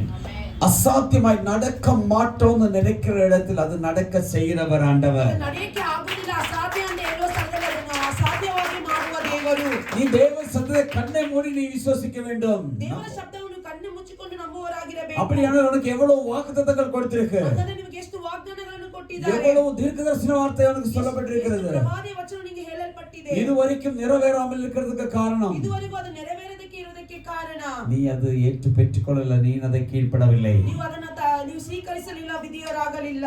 சாத்தியமே இல்ல, நடக்கிறது இல்ல, ಸಾಧ್ಯನೂ ಇಲ್ಲ, ನಡೆಯುವುದಿಲ್ಲ. ஆனா மக்களே இல்ல, ஆனா சொல்ற ஒரு பெரிய ஜாதியாக்குவேன் ஆண்டவர் சொன்னார். மக்களೇ ಇಲ್ಲ, ಅದು ದೇವರು ಹೇಳಿದ ದೊಡ್ಡ ಜನಾಂಗವಾಗುವಂತೆ ಮಾಡುತ್ತೇನೆ. இன்னைக்கு ஒரு பெரிய ஜாதி, ಇವತ್ತೊಂದು ದೊಡ್ಡ ಜನಾಂಗ. அந்த ஆண்டவர் நம்மளை விடுவிச்சு நடத்த வல்லமையுள்ளவராய் ಆ இருக்கிறார். ದೇವರು ನಮ್ಮನ್ನು ಬಿಡಿಸಿ ನಡೆಸಲು ಶಕ್ತರಾಗಿದ್ದಾರೆ. அந்த இயேசுவின் கரத்தில் நம்மளை நாம் ஒப்புக்கொடுப்போம். ಆ ಯೇಸುವಿನ ಕರದಲ್ಲಿ ನಮ್ಮನ್ನು ನಾವೇ ಒಪ್ಪಿಸೋಣ. இயேசுவோடு கூட வாழும்படிக்கு நாம் ஆயத்தமாவோம். ಯೇಸುವಿನ ಜೊತೆಯಲ್ಲಿ ಜೀವಿಸಲು ನಾವು ತೀರ್ಮಾನಿಸೋಣ. தேவ சத்தம் கேட்கும்படிக்கு நாம் ஆயத்தமாவோம். ದೇವರ ಶಬ್ದವನ್ನು ಕೇಳಲು ಸಿದ್ಧರಾಗೋಣ. விசுவாசத்தில் உறுதியாக இருக்கும்படிக்கு நாம் ஆயத்தமாவோம். ನಾವು ನಂಬಿಕೆಯಲ್ಲಿ ಸ್ಥಿರವಾಗಿರಲು ತೀರ್ಮಾನಿಸೋಣ. அப்பொழுது நம்முடைய காரியங்கள் கர்த்தர் வாய்க்க செய்வார். ಆಗ ದೇವರು ನಮ್ಮ ಕಾರ್ಯಗಳನ್ನು ಸಾಧಿಸುತ್ತಾರೆ. அந்த இயேசுவின் கரத்தில் நம்மளை நாம் ஒப்புக்கொடுப்போம். ಆ ಯೇಸುವಿನ ಕರದಲ್ಲಿ ನಮ್ಮನ್ನು ನಾವು ಒಪ್ಪಿಸೋಣ. ನಾವೆಲ್ಲರೂ ಎದ್ದು ನಿಂಪೋம். Praise the Lord. ಓ ಶಬಾರಬಲ್ ಕಮಾನಗಸ್ತರಿ ಓ ರಾಧನಿಯಲ್ಲಿ